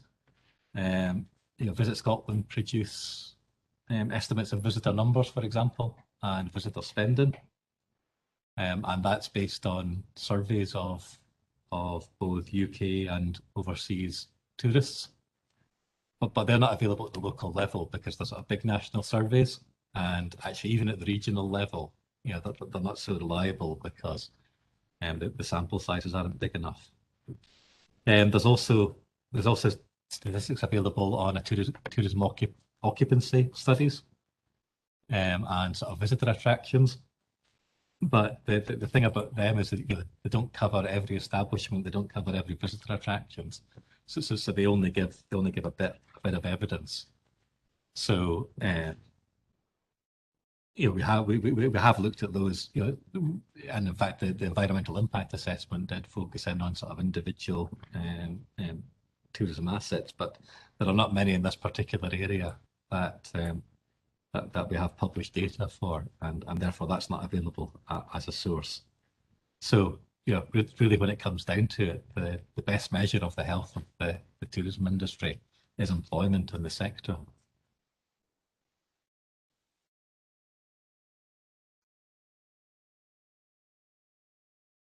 Okay, thank you very much for that. I'll invite Mrs. Pratt to give any views she may have on that particular issue.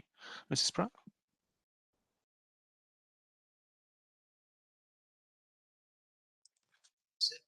Trying to press the wrong button then, sorry. Yeah, I fully hear what Mr. Barrett's saying, and as I say, statistics are statistics, unfortunately, in many cases. But Mr. Barrett rightly said that the statistics for this area or the evidence for this area for tourism businesses is quite minimal. That perhaps is because the main evidence used is VAT registered businesses in these surveys, and the vast majority, in fact I would say 95% of the local tourism related businesses in the Kintyre Peninsula are non-VAT registered. They're single family small units, therefore they will never ever be included in any of these surveys. Hence the reason we're looking for proper surveys of a more drilled down, more looking at, in reality, what is a large part of rural communities' economies, which are not large businesses that are VAT registered.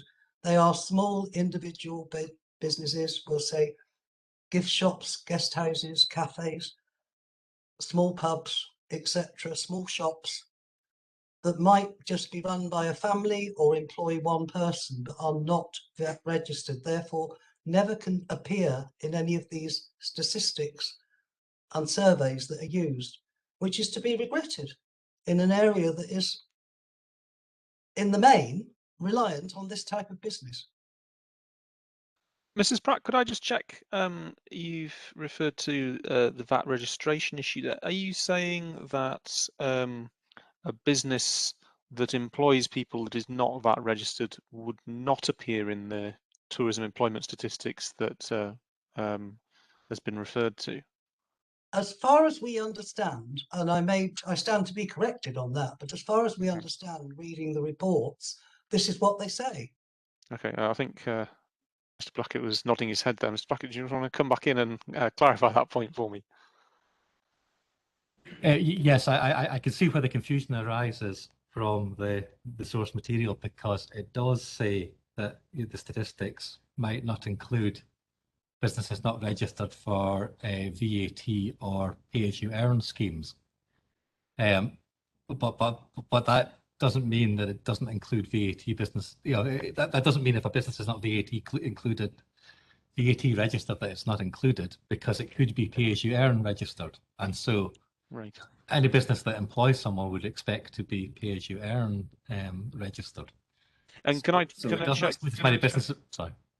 No, I cut you off, and there was the delay in feedback meant that you'd start speaking before I'd finished. So continue with what you were saying, and then I'll ask the second question I was going to ask. I was going to say, so it doesn't exclude as many businesses as may first appear when when that is first read. And the employment figures also include estimates of the self-employed and business owners. So, it does capture the majority of employment. There will be a few very small businesses that are excluded, but of course they're excluded from the statistics everywhere. Not just in this area. And I guess that's a feature of the tourism sector, that there are a proportion of the businesses that are sort of very small, maybe part-time, and so they'll be missing. But unless there's some reason to think that those types of businesses would suffer in some way when the businesses which are included in the statistics wouldn't, then employment data remains a good indicator. Mm-hmm. Because if tourists are spending less money, they'll be spending less money in VAT registered businesses and in non-VAT registered businesses. So the effect would be found in the stats. That's helpful, thank you. And in what you were saying, you actually answered my second question as well. So so that's helpful. Mrs. Pratt, obviously we were answering a question and you were in the middle of saying something. So hopefully that answers your question, but at the same time, if you can continue from where you left off, then that would be great. Thank you. It does answer my question, but it also clarifies and validates what we're saying is that the vast majority of our businesses might not even employ one single member of staff. So yes, you said self-employed are estimated. Now, it depends on what the estimates are used, unfortunately. For instance, nearly every business on the Kintyre Peninsula not related to the other types of businesses that are involved in the construction of a wind farm, such as the haulage firms, the civil engineers, civil workers, etc., are small B&Bs, guest houses, single-owned shops, single-person-owned shops, or husband-wife partnership shops, and self-catering or caravan and camping sites. So that is the majority on the Kintyre Peninsula of our businesses. And that's why we strongly feel that these statistics and figures do not actually accurately reflect the actual tourism product on offer on Kintyre.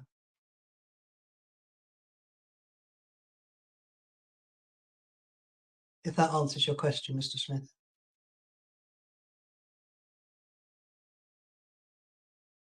Thank you very much. Yes, I was just finishing writing down what you were saying. In a moment, I'm going to invite Mr. Blackett to come back on that and to make any concluding remarks that he's got before we move on to the next item on the agenda. And I just wanted to check with you whether there are any other points relating to tourism that you hadn't raised already that you wanted to raise, Mrs. Pratt.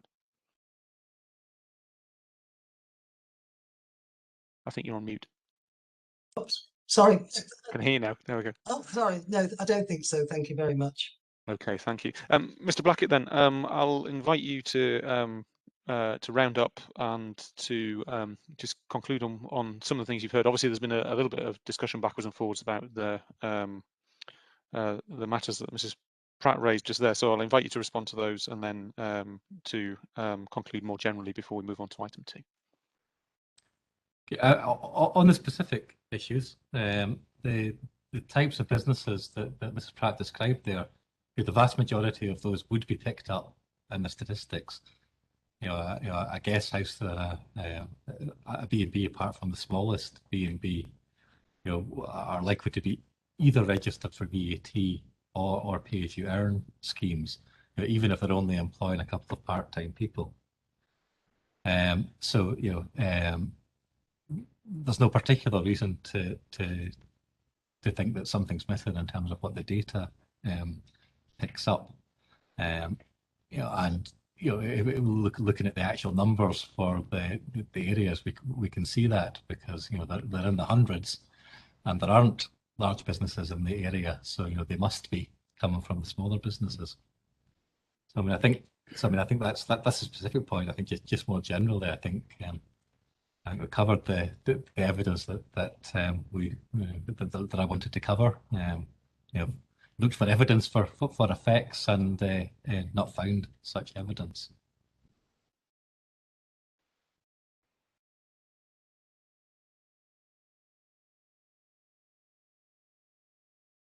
Okay, thank you very much, everyone. Well, we'll move on then to item 2 on the agenda. Item 2 is where we put tourism to one side and we look at other sectors of the economy, which were covered by EIA report chapter 14.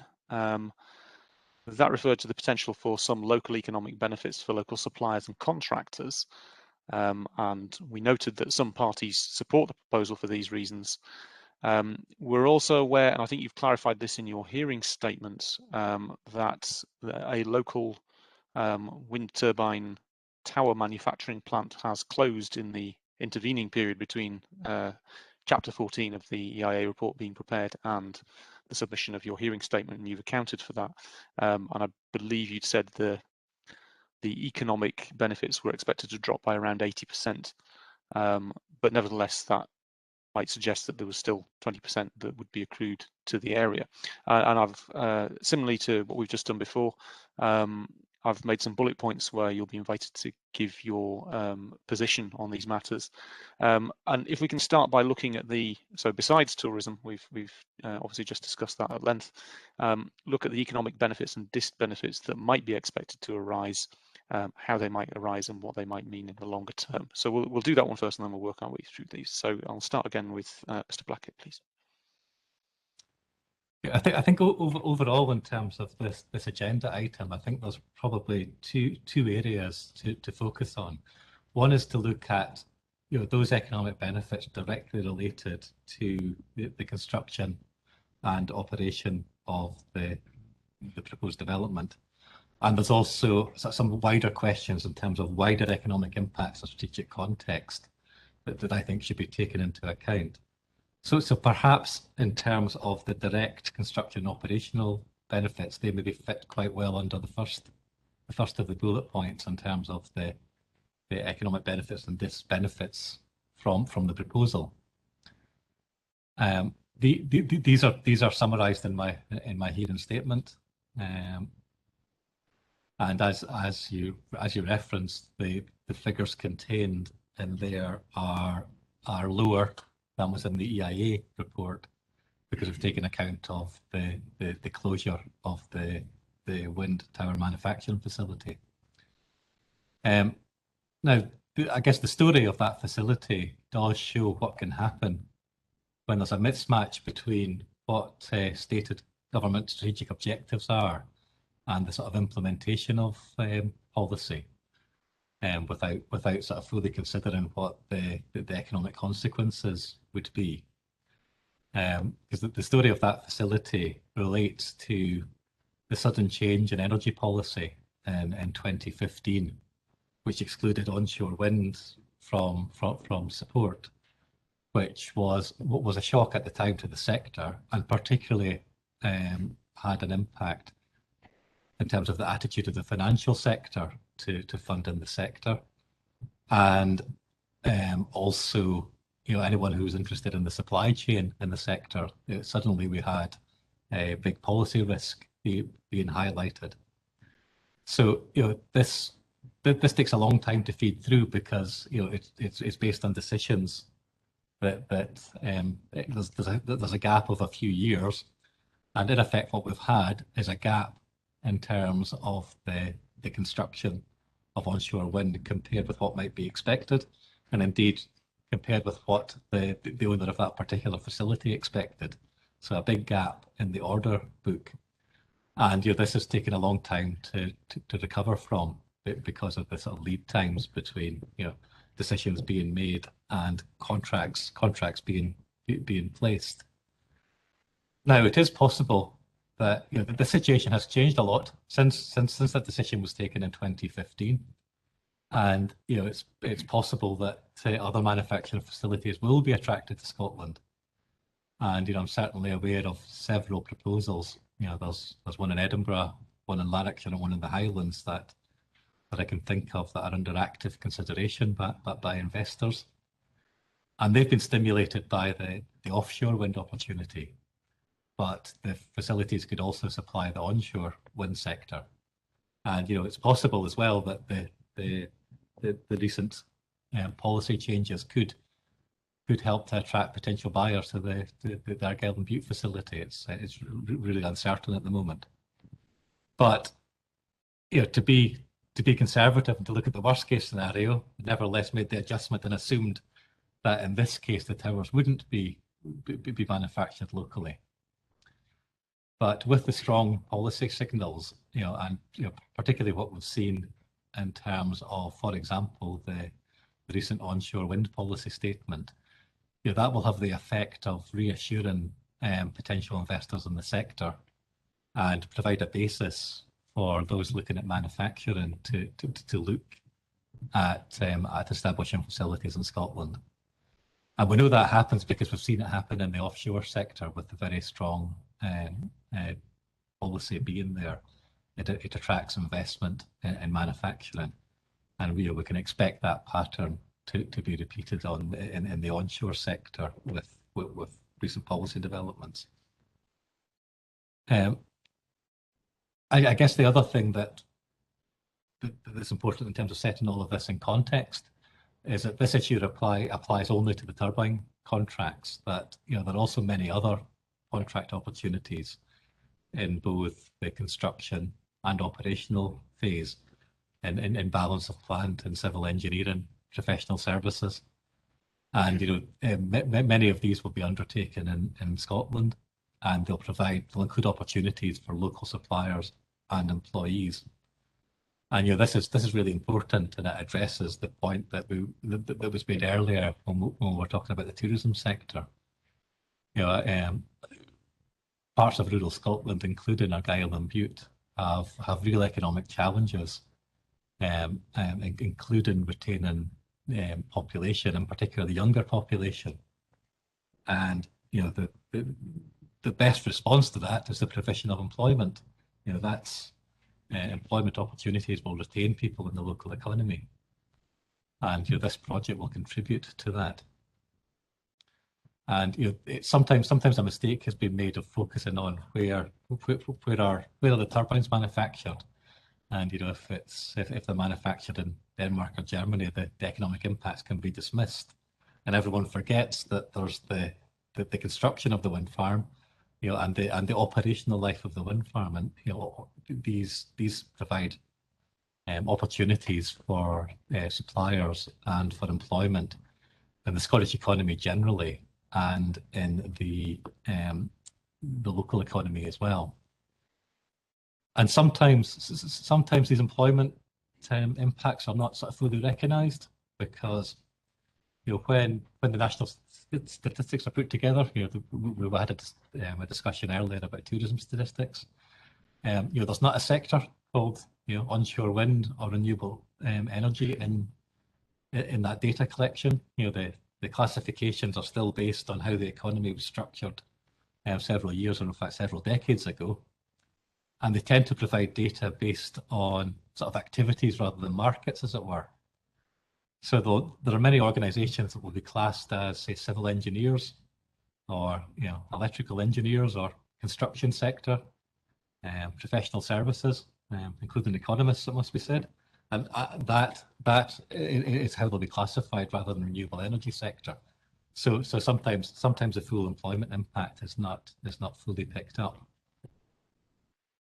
But the construction and operation of the wind farm, as I said, the figures are there in my hearing statement, and we can be confident that that this is a sort of minimum.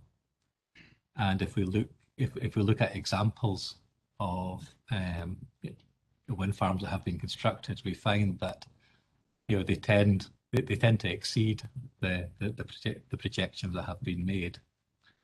And there's a document, for example, CD 18.12, which sets out the experience of Whiteley wind farm, for example. And what that shows is that almost half of the expenditure, 1.5 billion in expenditure, which is 46% of the total, will be spent with Scottish companies. And if we look at the UK economy as a whole, it's 60%. So that is evidence that demonstrates the strong local impacts. Another source of evidence that demonstrates the scale of the impact is the onshore wind energy prospectus that's been published by Renewable UK. And perhaps I can take you to some parts of that because it includes some useful local references as well as a general Scottish picture. So this is CD 06.45. And what this is it's a prospectus based on the delivery of 30 gigawatts of onshore wind in the UK by 2030. And it's anticipated that about 80% of the new capacity required to take us there will be in Scotland. And that, so that implies an extra 12 gigawatts in Scotland, to add to the 8 gigawatts that are currently here. And what this document does is it translates those energy policy figures into economic benefits. So if we go to page 4, for example, there's quite a good summary there of how it's anticipated these benefits would be spread across the UK. And that shows that a huge majority of the economic impacts are expected to be in Scotland. So on page 4 there, that figure shows 17,000 jobs and 27.8 billion in gross value added. Now these are very, very significant figures. And if I could put that in some context, for example, that the gross value added, or GVA, is a measure of economic output. And the annual economic output for the whole of the Scottish economy is around about 165 billion per year. So you can see in that context that almost 28 billion is a huge figure in terms of economic output. The same document, actually, if we scroll down a bit further to the next page, which is called Spotlight on Scotland. And down at the bottom of that page are a couple of case studies. And one of them is very local to Kintyre, and it shows the example of what happened at Freesdale Wind Farm. And what this looks at is efforts made to engage with the local supply chain, which is very much the approach taken by the applicant for this project. And if we look at the last sentence of that case study, it includes that the total sum of local expenditure at Freesdale reached 6.35 million once the wind farm was energised in early 2017, nearly double the estimated 3.3 million anticipated during the project's development. So what that demonstrates is that the approach taken in the EIAs, where the methodology encourages narrow impacts to be considered, and also encourages very conservative approaches to be taken to estimating the potential, so that we look at like a worst case scenario. That does tend to very much underestimate what is possible, and we would expect the same sort of thing to happen with this development. But the environmental impact assessments also underestimate the benefits in many other ways, but perhaps I can pick those up under some of the other bullet points on this agenda item. Thank you very much. Yes, I'm aware that you've in the matters that you've covered just there. I think we probably have touched on elements of all three of those bullet points, which I've no problem with them. I'm kind of happy to do that. What I think we'll do in a few minutes is invite Mrs. Pratt to come back and respond, and then I think we'll try and pick up some of the points that you feel like you've missed, and then we'll invite Mrs. Pratt back, and then we should hopefully be in a position to move on to item 3 at that stage. It's 11:26 just now, so I think we'll probably take a 5-minute break, or just longer than a 5-minute break just now. So let's come back at, oh, that's just gone 11:27. Let's be generous, let's come back at 11:35. 11:35 then, please.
Welcome back, everybody. Can everybody hear me?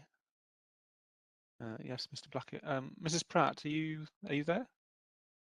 Ah, there we are. Oh, yes, We can see you and hear you, so that's fine. So just before the break, Mr. Blackett had taken us through a number of points, I think, relating to, well, we'd begun, I think, initially exploring the first bullet, but I think perhaps quite understandably that have led us on to elements that cover the others, which I mentioned before I haven't got a problem with. What we'll do is I'll invite you in a moment, Mrs. Pratt, and then we'll return afterwards to Mr. Blackett to address any points that you've raised and to cover any matters that he thinks he missed from the first section regarding any of the other bullets, and then we'll invite you back, and then, as before, we'll invite him to close on that. So, Mrs. Pratt, obviously you've heard a number of the things that he's had to say, so I welcome any response you've got to those and your own views on the points covered by the bullets there. Thank you. Yes, I don't think any of us have ever disputed that there are economic benefits from the construction of a wind farm in the area. Indeed, for our local civil engineers and fabrication, etc., people, there is economic benefit. There's no doubt about that. The possible diseconomic benefit we've already covered, which could relate to the tourism factor and guest houses, etc., etc. So I won't go over that again. The disbenefits are possibly that if the firms increase their staffing levels and their purchase of lorries, etc., that are required for carrying things like hardcore rubbles, etc., for building the tracks and other issues, that these may end up ceasing when wind farms have ceased being built in the area. But doesn't mean to say that they wouldn't then get work farther afield. Nobody's disputing that. But we've never ever disputed that there are not economic benefits to the area. It's sad that the Wind Towers factory has closed down, which has resulted in massive redundancies, of course, massive for our area. And it is to hope that this may well manifest itself again in the near future, although this will be, if it happens, the fourth time in this approximately 15 years that this factory will have closed down and then had to reopen again when they found another buyer and then closed down again, which is quite disconcerting for the community. So really, I don't have much to add. That yes, we do not dispute that there are some short-term economic benefits to the community, to the local economy. Could I just explore with you a moment? I think you made a point regarding what you considered to be a potential disbenefit, and I'm going to paraphrase, so please do correct me if I've incorrectly understood what you said. Were you making a point about the broader sustainability of any economic benefits in themselves? So I think not necessarily just for this application, but I think you seem to be saying that if wind farm development in general is something that leads to economic benefits, when that stops, I think is what you were saying, then there is those businesses that have expanded to accommodate that need to find new trade. Was that the kind of point you were making, Mrs. Pratt? Yes, it is, especially if they've invested in new plants and materials. It might be more difficult for them to seek trade out with the area that would require this new plant and material, or that would mean they'd have to go much farther afield, etc., which could have significant extra costs for them as well. I see. Right, that's helpful. I understand, I think, the point you're making. And obviously, I think Mr. Blackett had touched on, obviously, some of the other bullet points that were there, whether there were any other relevant matters or what this might mean for the overall balance of economic benefit or disbenefit. Do I take it that the matters you've just raised cover those? You'll have a chance to come back in a minute after we've heard from him, particularly if there's some new points that he raises that you hadn't previously had the chance to comment on. Had you wanted to say at this point anything more about any of those? No, I'm happy for you to wait and see what he has to say as well. No, at the moment I'm quite happy because we accept that it does have economic benefits whilst they're being built. Full stop. Okay, understood. Mr. Blackett, then, I think just before Mrs. Pratt was speaking, then I think you'd mentioned there might have been some other things that you wanted to cover, so I'm happy for you to respond to some of the points that she's made and then cover the matters that you feel you hadn't covered regarding the other two bullets, and then we'll invite her back to respond on that if Mrs. Pratt wishes. Okay, I do have some other things to cover, but Mr. Innes also has a couple of points to make that follow on from what I said before, so might be a good time to do that, and perhaps then come back to me. Yes, that's fine. Yes, thank you, sir. Just to give a bit of background, I, as an individual, sit on Renewable UK onshore group, so therefore I had an insight into the development of the onshore prospectus. And I think there is some relevant context that is relevant to understanding the relevance of this particular document and how it fits with emerging policy. And I'm not going to do the policy bit, I'm only focusing on economics because we've dealt with policy in written format. But in terms of the economics, the approach really has derived from the way in which the offshore sector has developed in UK. The offshore sector has been one of the great success stories in UK renewable energy in terms of we're the leading deployer of offshore wind globally, and we have a global expertise in the sector. Part of that is the way in which it's been delivered at scale and the way in which the innovation that's been brought about by how we support it through the CFD process. And effectively, the CFD process is a competitive auction process which does encourage the driving down of price to be able to win the ability to build your project. Now, one of the factors that has driven is innovation in the sector.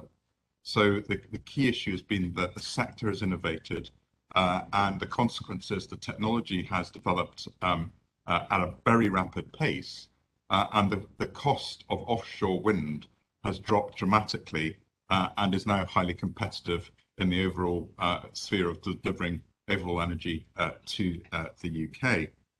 A key part of that was the formulation of a sector deal between the UK government and the industry. And effectively, there was a recognition that if there was greater certainty about future levels of deployment, then the industry would work together to try and achieve a higher level of UK content within the projects. That covers all aspects of the project, the construction, manufacturing, and ultimately operation. I think it's important to recognise that all those aspects contribute to the economic benefits that derive. And from those discussions and the opportunities came the announcements in December 2020 in the white paper, which is a document which has been lodged, which set out the UK energy policy to deliver 30 gigawatts of offshore wind by 2030. And that is all underpinned by the CFD regime. And that's already seen, given the scale of opportunity in the UK, that stimulus to the various sectors supporting the delivery of offshore wind. And the key components are a degree of certainty of deployment over a period of time, the timescales and opportunity for the manufacturing and other service sectors to catch up and build up the resource to be able to deliver it. And that's really been taken forward in the next stage of announcements of CFD rounds. And the fundamental change in the white paper in 2020 was the acknowledgement for the first time since 2015 of the role that onshore wind would have in a UK context. And essentially, the UK government recognised that there were parts of the UK where onshore wind was a key technology and that many parts of the UK would not be able to utilise necessarily the opportunities offshore because the seas around them were not the type of place that was currently suitable in terms of the technology. So that recognition of the rehabilitation of onshore wind was December 2020 white paper, and the mechanisms for support is going to be similar to that for the offshore wind sector, which is through a CFD bidding process and onshore wind's in a pot with solar, and they will have to compete vigorously for the opportunity to be taken. And so the background behind the prospectus is effectively following on from that successful deployment of the concept that Renewables UK have looked at the onshore sector post, obviously, the announcement that effectively onshore wind is back in partial favour at the UK level, to see what it would mean for further deployment levels. Now, in terms of the onshore Scottish Government refresh, the 12 gigawatts, it's an 8 to 12 gigawatts that looking at and currently consulting on. So I recognise that the policy bit is effectively going through its consultation at the moment, and obviously that at this stage will, no doubt the Scottish Government will await those consultations, consider it carefully, and ultimately come to a view. But what we're seeing is a fairly consistent pattern of identifying a scale of deployment, and that's also happened in Scottish offshore through our ScotWind round, which we'll get the announcement of who's been successful hopefully in January. But again, that key point of knowing how much opportunity there's there is critical to stimulating both two aspects, the supply chain, but I think also it's connected to achieving renewable energy targets, and that's why 2030 is such a critical date. It's gearing up that industry to be able to respond at the scale that can help us meet that. So that's the sort of context behind the onshore prospectus, and the key aspect behind this is what's the consequence if governments choose to take positive supporting action towards that particular technology. And obviously for Scotland, it does have an important implication. And if we look at the CD 6.45 and go to page 5,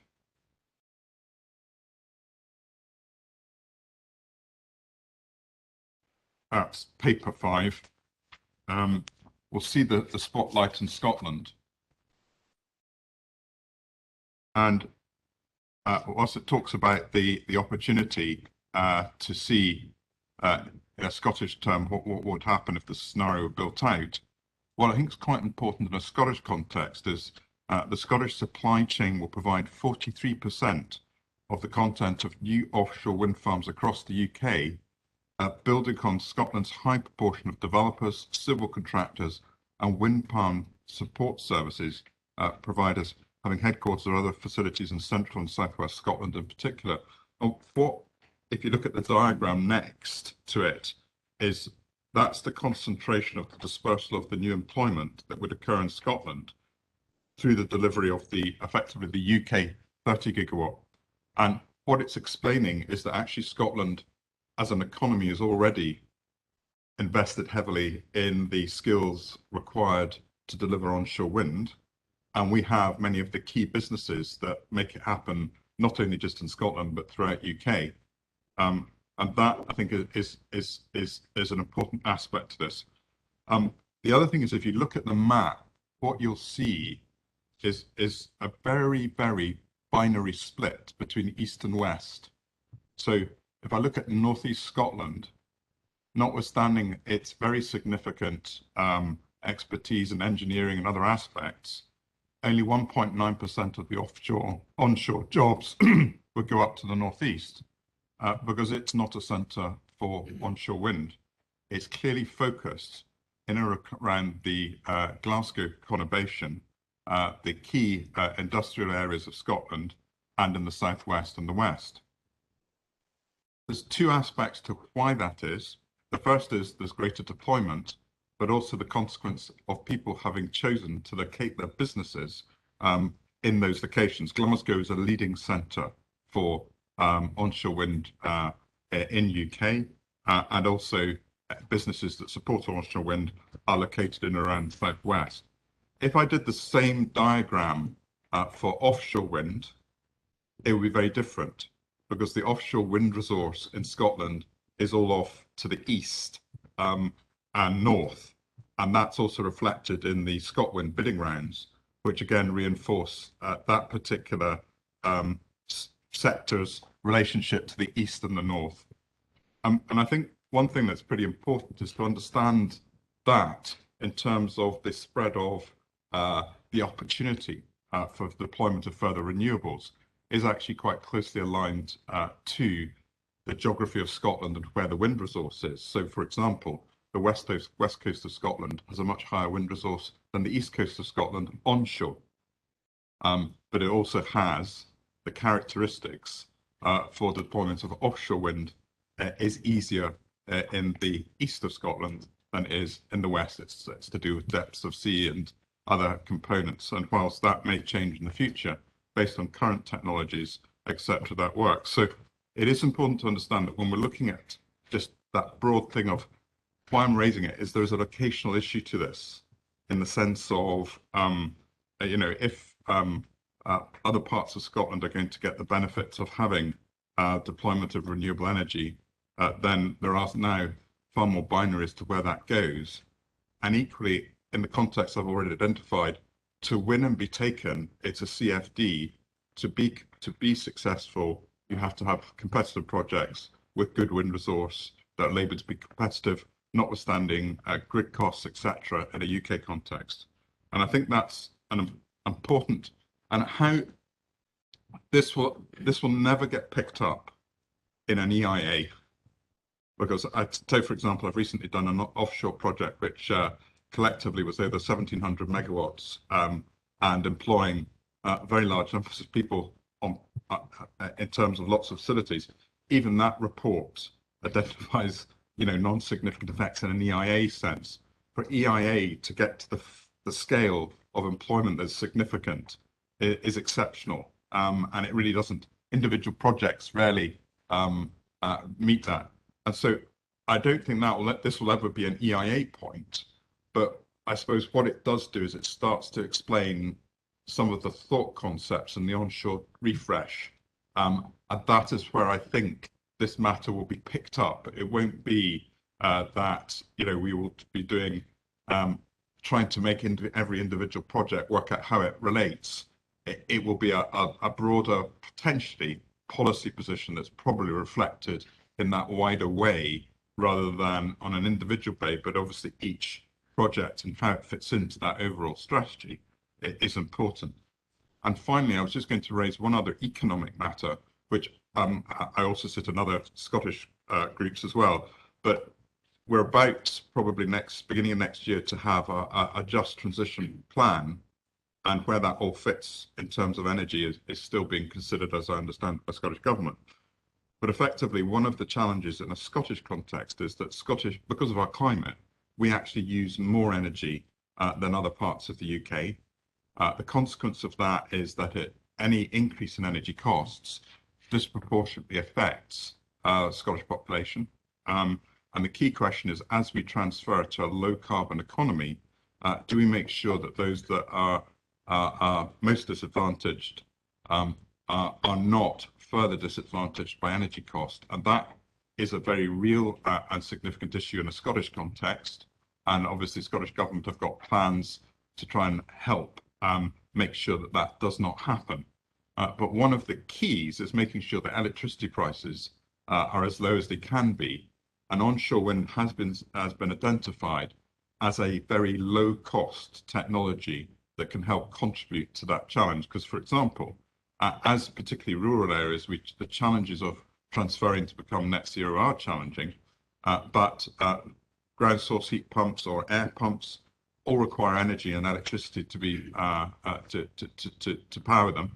And equally, as we move to an electrified transport system, again, a lot of the costs come back to electricity, and it is that key point of driving costs down and efficiency is part of this. And again, this all comes back to how do I drive efficiencies? Well, one of them is by having a clear articulated policy of what we're trying to achieve, and as per in the offshore sector, by promoting private sector innovation and investment, both in the projects but also in the supply chain to make us more competitive. And that's how that fits. The contribution of onshore wind is to providing that competitive contribution to the just transition and making sure that energy prices are as low as they can be relative to that transfer. Apart from that, this is probably more context for the economics, but given my other involvement, I thought it perhaps relevant to just provide that context. And I'll now hand over to Mr. Blackett. Thank you for that, Mr. Ennis. And Mr. Blackett is going to, I think, take us through the remaining issues that he was wanting to cover.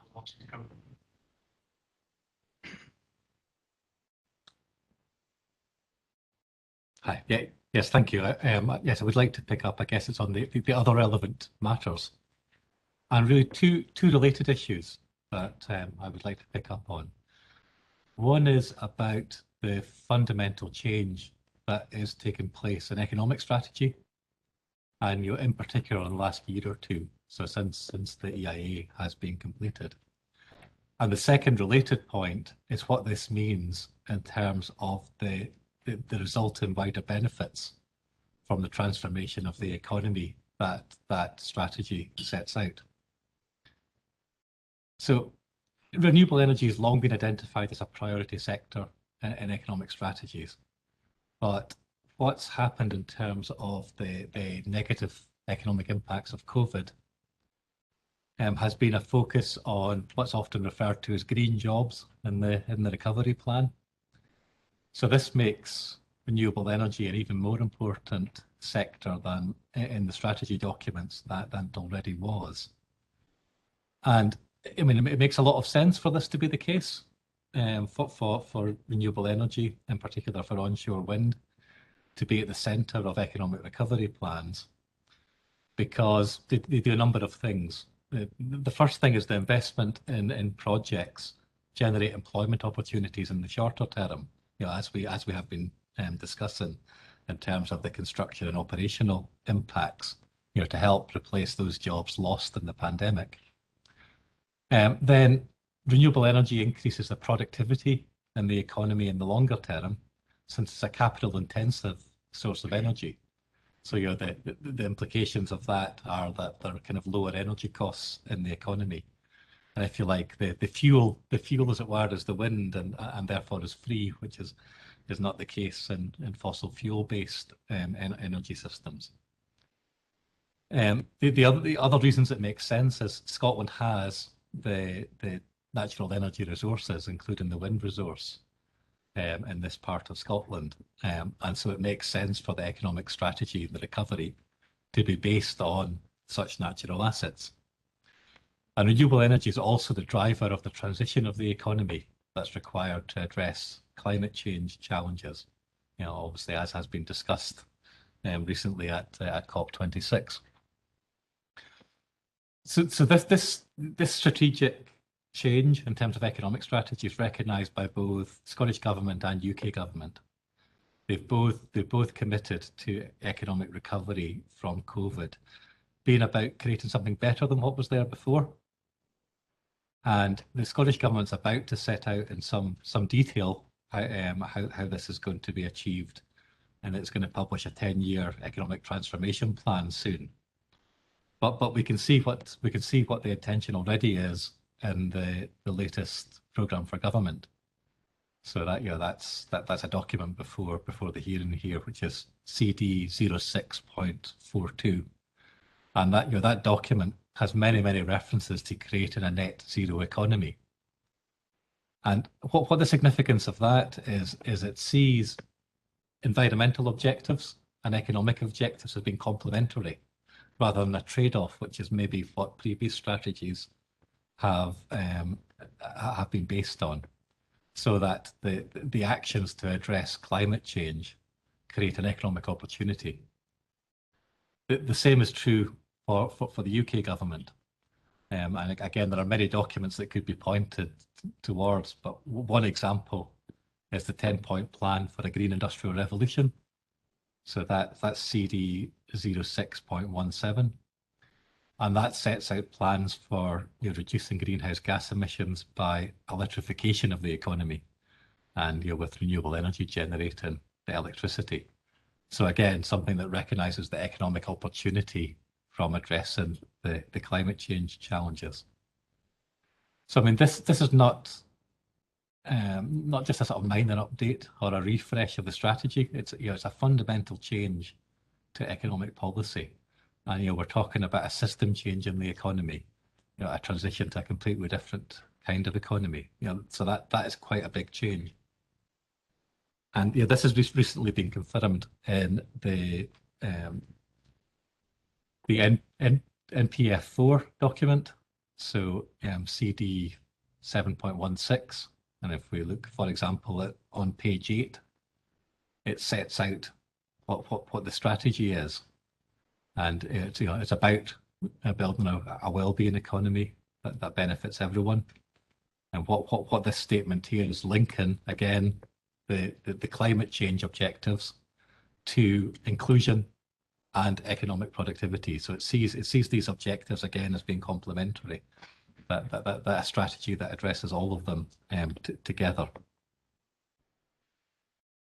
But there are also broader economic benefits that can be captured. I guess what I would like to do is move on to talk about some specifics that flow from that change in strategic context.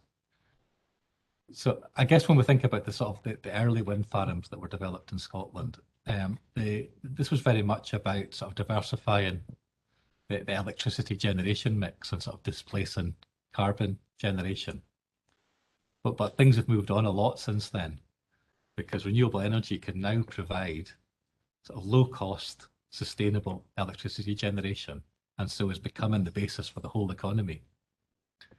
And onshore wind in particular is now cost competitive. Again, and that is crucial both in terms of economic competitiveness, because the rest of the economy can't work if the energy prices are too high. And it's also really important in terms of domestic issues, including just transition, for reasons that Mr. Innes set out. So the strategy is based on decarbonising the economy and the opportunities that arise from it. And it's perhaps to bring that to life, I can maybe give some examples of how a couple of examples of how that works, because it's quite difficult to talk about a systematic change in the economy and what does that mean. And I think maybe that can be brought to life by thinking about, for example, electric vehicles is a good way of thinking about it. So we have government policy where the UK government has signalled that there be no new petrol or diesel cars, for example, to be sold by 2040, and then that was brought forward to 2030 earlier this year. So what that does is it has an effect of encouraging vehicle manufacturers to move research and development spending away from petrol and diesel cars towards electric vehicles. So that accelerates the process of electrical vehicles coming onto the market, and also encourages the wider infrastructure to adapt. Things like filling stations, charging points, and all of this stimulates investment and employment. So all of that creates economic opportunity, and it's possible even that electrical vehicles could be partially manufactured in Scotland or certainly elsewhere in the UK, because there's well-established supply chains in the automotive sector, again creating jobs. So I'm not saying this relies on a sort of new Scottish car manufacturing sector emerging. It is about the supply chain. But all of this needs to be supported by increases in renewable energy from renewables, and it needs to be sources of electricity that's affordable. Because customers won't purchase electric vehicles unless they're considered to be green, unless they're powered by renewable energy, or else the whole point is missed. So I guess what this demonstrates is isolating only the direct economic benefits of wind farm construction and operation sort of misses something, because it misses the wider impact that has on changing the economy. And a similar example could be made using air heat pumps. So they're being proposed and promoted by UK government as a sort of replacement for gas-fueled boilers, again based on environmental objectives. But of course, this creates an economic impact, because somebody needs to manufacture and fit these pumps, and adapt the legacy heating systems, all of which creates huge economic opportunity. But that can't be realised unless we have the electricity being regenerated again being generated from renewable sources. and it needs to be renewable sources that are low cost so that it's affordable to households and to businesses. So again, another example of how the system change that's set out in the strategy feeds through to actual jobs. And finally, there's a strong link to social policy in all of this as well. That the national purpose at the centre of the economic strategy is about inclusive, sustainable growth. And what that means is achieving a just transition. And part of that will be about avoiding a situation of having increase in energy prices leading to increases in fuel poverty. So again, the low cost electricity that can be provided by onshore wind is crucial to this. So none of this can be captured. None of this is properly captured in EIA statements. But if the policy intentions to be delivered, it means that individual projects like this proposed development need to proceed. And actually, the timescale for this project, with a grid connection date in the middle part of this decade, means that it's in a timescale that can contribute to this system change and can help to accelerate it. So with all of that in mind, this huge transformational change that is reflected in the economic policy, and that we're beginning to see in terms of economic change, needs to be based on the foundation of renewable energy, including onshore wind being a crucial part of that. And that creates a big opportunity for the Scottish economy, including for the economy of Argyll and Bute. Okay, thank you very much for taking us through that. Mrs. Pratt, you've, I think, been listening patiently to a great deal that's been said just there in the last half hour or so. Perhaps a lot to take in. Do you have any further views besides those that you've already articulated to us on the economic benefits or disbenefits, or views on anything that you've just heard that you want to advise us of? Not really. The only thing I would say that everything that's been said, I personally agree with, except I don't agree that it should be founded possibly on the demise of local small communities or to the detriment of those communities.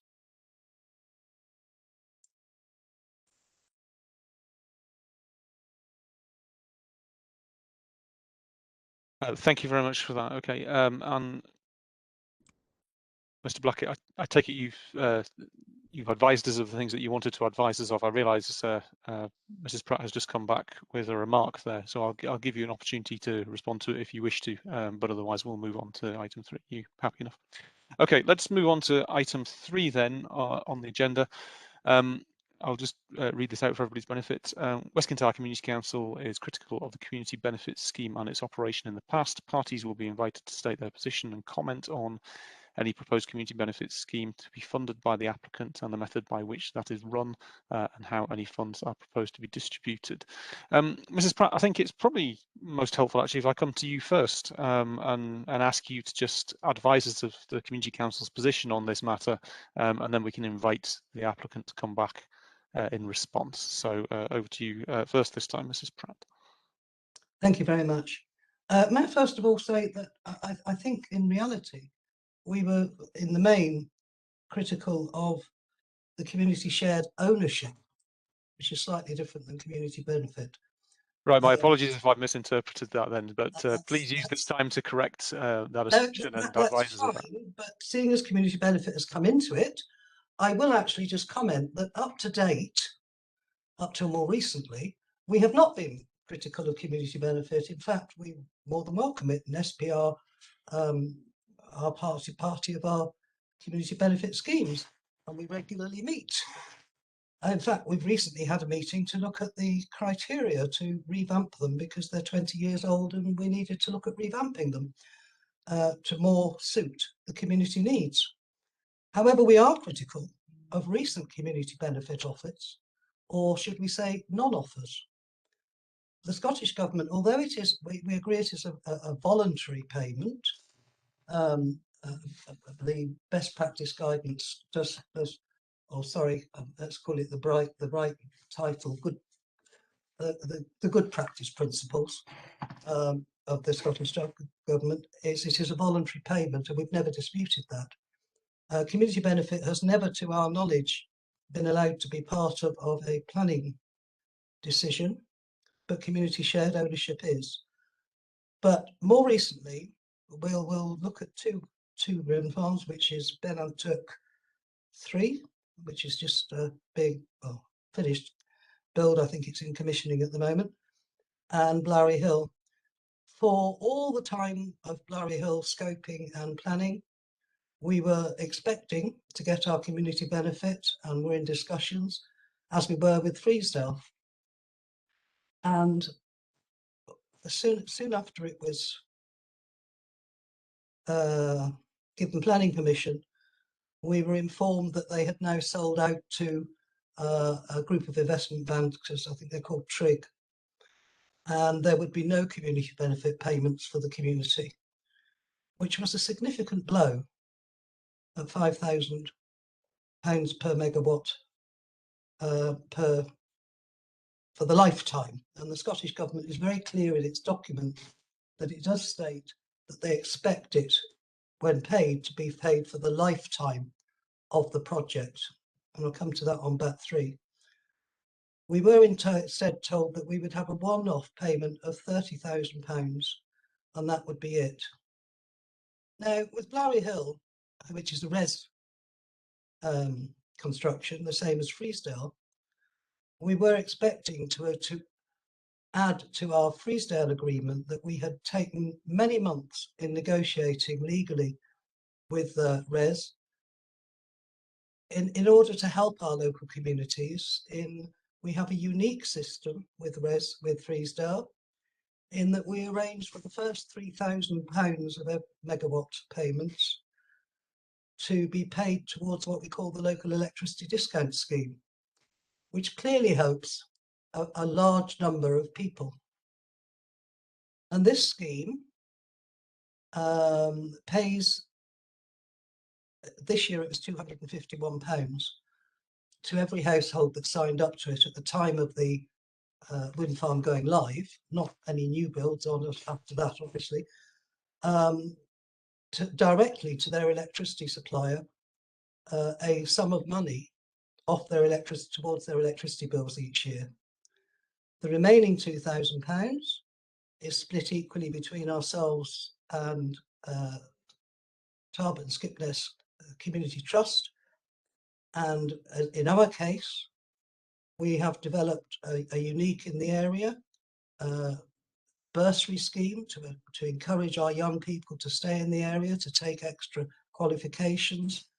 And it's not just a bursary for a university because of the nature of the jobs in this area. It's apprenticeships and further education colleges as well, and to invest in larger projects in the area. And that's working well. And we had hoped to expand that to the village of Glenbar, i.e. the electricity discount scheme. So we had the rug pulled out from under our feet. With regards to BAT3, our understanding at this point in time, and Gillian has been part and parcel of the discussions on this, they are proposing at the moment to pay community benefit for 10 years of £5,000 per megawatt, and then renegotiate, which clearly is not for the lifetime of the proposal. But our main criticism in our preconditions, because we understand this can be part of planning decisions, is that for many years, all communities in in Kintyre, have been committed to looking at, if we were able to, following the Scottish Government's good practice principles on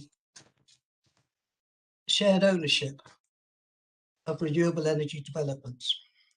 And this is where the communities are encouraged, and indeed the developers are encouraged, to offer a share, to purchase a share of the development. In other words, become partners. And with this in mind, East and West Kintyre, who worked together for many years closely together, jointly funded the setting up of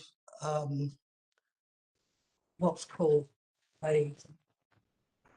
let's just get it right, a community organisation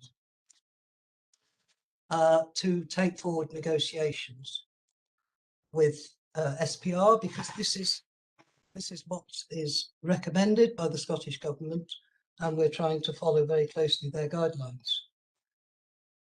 This community organisation, called East Kintyre Renewable Energy Group, EKREG, has also now got MOUs from all community councils in the area that they will act on their behalf with regards to us purchasing a share of BAT3. And these are, let's think, they are Southend, the Lagan, Campbelltown, East Kintyre, West Kintyre, Gear, South Knapdale, Tarbert and Skipness, all community councils, plus South Kintyre Development Trust and Tarbert and Skipness Community Trust. So as you can see, we formed working together in the hope that we can invest into, as we hoped, BAT3, to ensure that as communities we would have a larger share, and therefore ultimately, hopefully, because there's no guarantee, as we all know, when you start investing money, on the ability to help ourselves grow, help our own communities grow and develop jobs, legacy projects, etc. And for 2 years now, EKREG have been negotiating with SPR, and we thought it was all going well until we got the term sheet. And at their request, and as part of good practice under the Scottish Government's guidelines, we sought the help of Local Energy Scotland, who then advised that their advisors, namely QPMF, to review this term sheet. But sadly, they have advised that the offer made by SPR does not meet the definition of shared ownership as per the Scottish Government's definition. If I just give you a brief summary of their advice, they believe that to make investment in its projects such as this attractive to communities, SPR would need to offer investment in the project following shared ownership principles, i.e. on an open book / partnership basis, with the community and an investment term for the life of the project. It does not provide a return and investment structure which communities can fund and which makes commercial sense. For example, if the communities are being offered the chance to capitalise some of their future community benefit payments, the return on the investment should more than compensate for this lost income and the extra investment risk that the community is taking by investing in the project. It does not engage in an open and transparent manner with communities as they assess the investment propositions, for example, through the provision of appropriate information, such as the financial model, wind yield analysis, and O&M arrangements. This would allow communities to more fully understand the investment proposition, the investment risks and terms on which they are being invited to invest.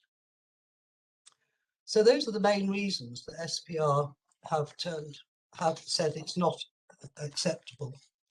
Plus, that the Ben-and-Turk proposition from SPR is again not for the lifetime. They're asking us to invest for the first 10 years and then renegotiate. It's unlikely that we'd even get much of a return in the first 10 years following the investment, the borrowing of the money for the investment.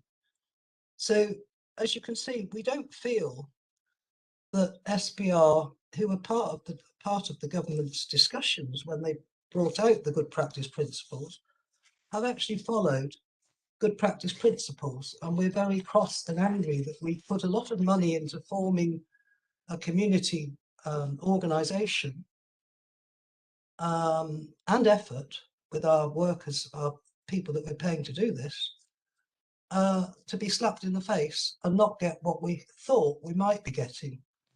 And that's really where our gripe is, that we're trying hard to invest as communities in local energy, in renewable energy, and not being given proper equivalent right information, or the developer is not playing ball properly with us. I'll give SPR their due. They are one of the few developers that's actually agreed to discuss it. I mean, RES have completely said no. SCART have said a categoric no.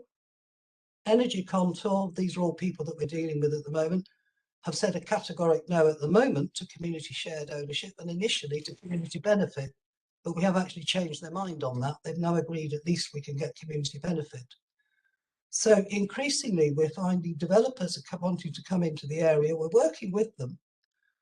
And then the communities are expecting to, at the minimum, if it gets accepted for planning, to get the 5,000 per megawatt so that we get something back that the community can have some return and look at investing in their own communities. And we're increasingly being told, no, we're not doing it. It's not, we can't afford to. And this is our biggest problem. And it's obviously turning communities against developers. Okay, thank you for explaining that to us. Before I invite the applicant to respond, what I don't want to do is get into a discussion about existing wind farms and discussions that developers and wind farms, etc., that are not part of the proposal that's in front of us. Those bodies are not necessarily here to give us their own views, and I was particularly interested in the concerns that you've got and how they related to this proposal. Is it fair for me to take from what you've just said that your concerns with what you've described from us represent an experience that is not one you want to repeat in this instance, and you're telling us about that because your concern is to avoid that this time? Is that a fair summary, or have I put words in your mouth? Yes, I think you're right there, but except that we understand from SPR that this model that they're proposing would be one that, once developed, they will take forward for all their proposals, which of course would include Sheirdrim Hill. Okay. So they're looking to use it as their model. Right, I see. Well, I'll invite the applicant to come back on this. So, Mr. Innes, over to you. Yes, I'm just going to do a very brief overview before handing over to Gillian Arnott, who's obviously got a great deal more experience in these matters than I have. But I think it's very important to understand the context of how onshore wind has been supported and then not supported and then being partially supported again, because this is at the heart of, I think, some of the issues. When we had a system where onshore wind was effectively delivered through ROC market support, the developer got a guaranteed support for every unit of electricity that they generated, on top of being able to sell the electricity as well. The consequence of that is that was a very strong market support for the further delivery of onshore wind, with a considerable element of public subsidy going into that element of deployment. In that context, clearly the ability within that framework to offer both community benefit and a far clearer picture of shared ownership or other equivalent structures was far clearer. And it was clearly in a position of having been involved in these things, where it was much easier to understand what the proposition was and what the likely returns would be. moved to 2015 and suddenly no market support whatsoever from government. Effectively, those schemes that have been delivered subsequent to 2015, if they haven't had, because there are quite a few schemes that were in process and were still eligible for ROC, there was a cut-off date when you'd have to have planning permission. And that was obviously quite an arbitrary date in June, I think I seem to recall. And if you had planning permission, you were still in, and if you didn't, you didn't. And then you had various tests. But those could still be, so some of the schemes put out post 2015 still got ROC support because they met the eligibility criteria at the time when the ROC scheme was closed. But for those out with that, there was no market mechanism to bring forward development. And in fact, very little onshore wind has been delivered in Scotland in that time period between 2015 and now without markets, without ROC support. The schemes that have come forward are either pension fund led, or alternatively, the developer has had to have a PPA with an alternative party to sell the electricity. And effectively, that is selling the output of the wind farm for a period of time to a particular customer. That is a very different nature of transaction than previously occurred in terms of the market, which was largely into the supply market and your ROC support.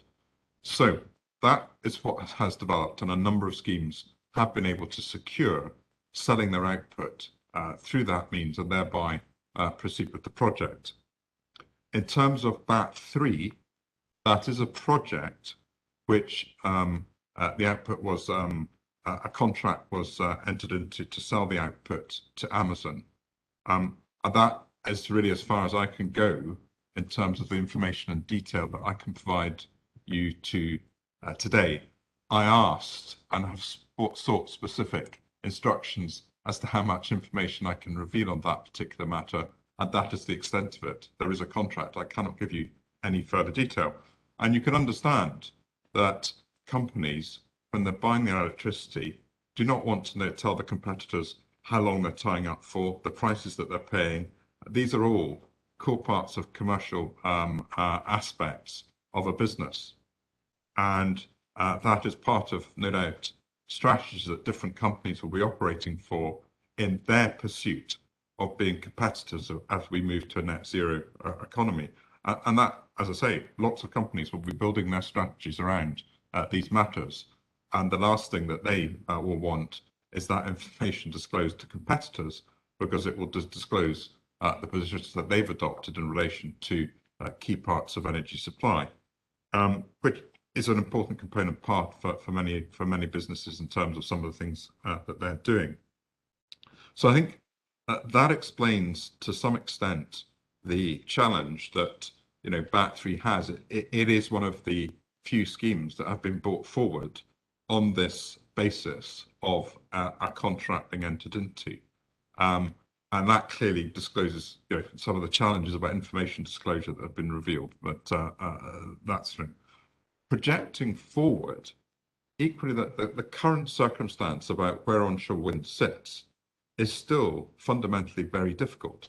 Onshore wind has not, where onshore wind has already competed is the islands were afforded an opportunity to bid into the last round of the auction rounds. So we have some knowledge of Scottish island wind was found to be, onshore wind was deemed to be competitive.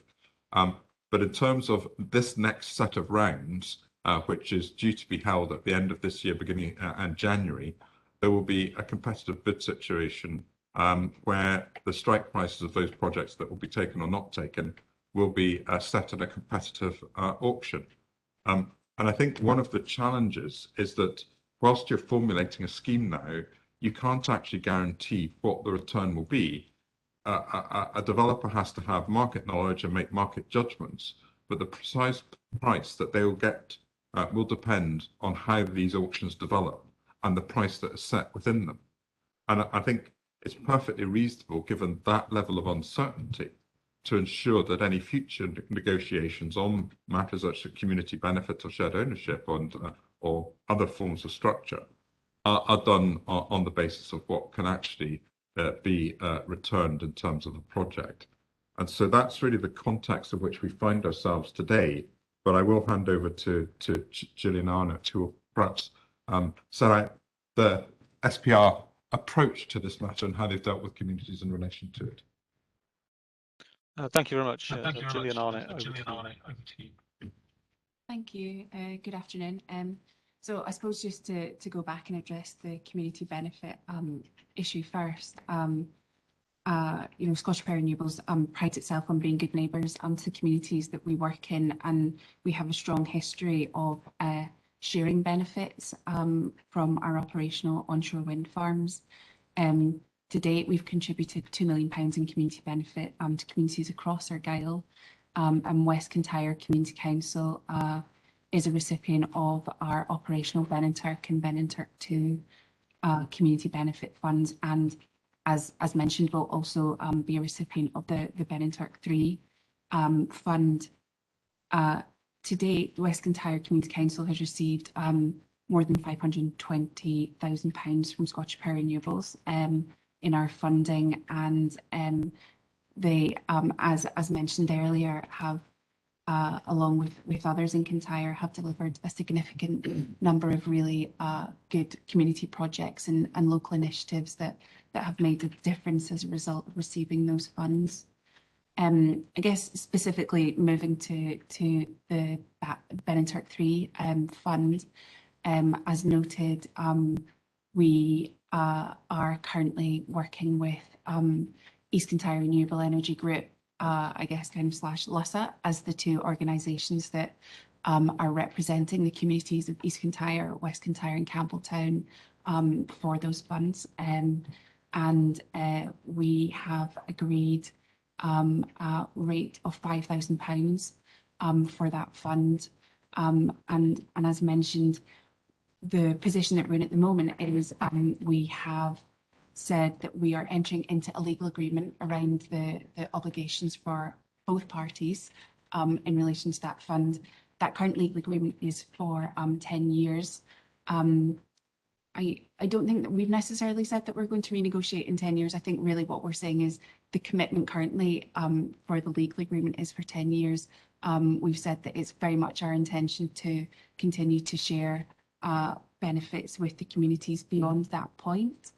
I understand, you know, that they're maybe looking for some kind of greater comfort around what that actually means. And I suppose all I can really do is point to our approach elsewhere and say, you know, we have community benefit funds for all of our onshore operational wind farms. And, you know, we've had cases in the past where the funds have been in place for kind of 12 to 15 years, and the business has, you know, made the decision that those funds would be extended, you know, once we kind of approach that time. And I guess in relation to the £5,000 as well, it's probably worth noting that the more recent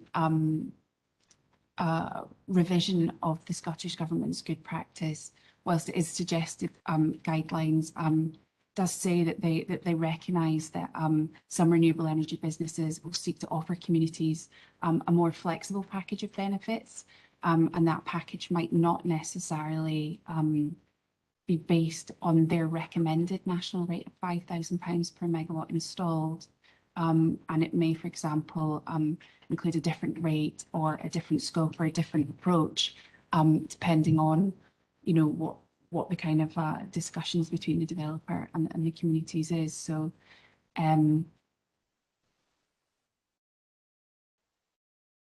you know, and so that's kind of where we are, I guess, with the Beninturk 3 community benefit fund. It's our intention for Sheirdrim to engage with the communities that have been part of the development of the wind farm about the funding, about the community package that will be associated with Sheirdrim.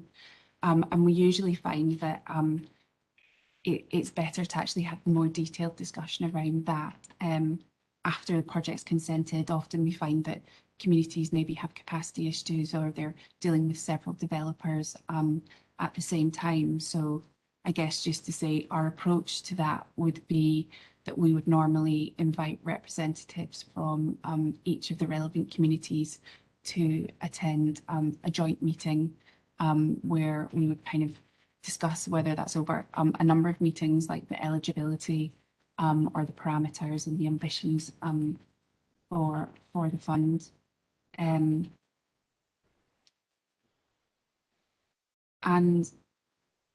moving on, I suppose, to the shared ownership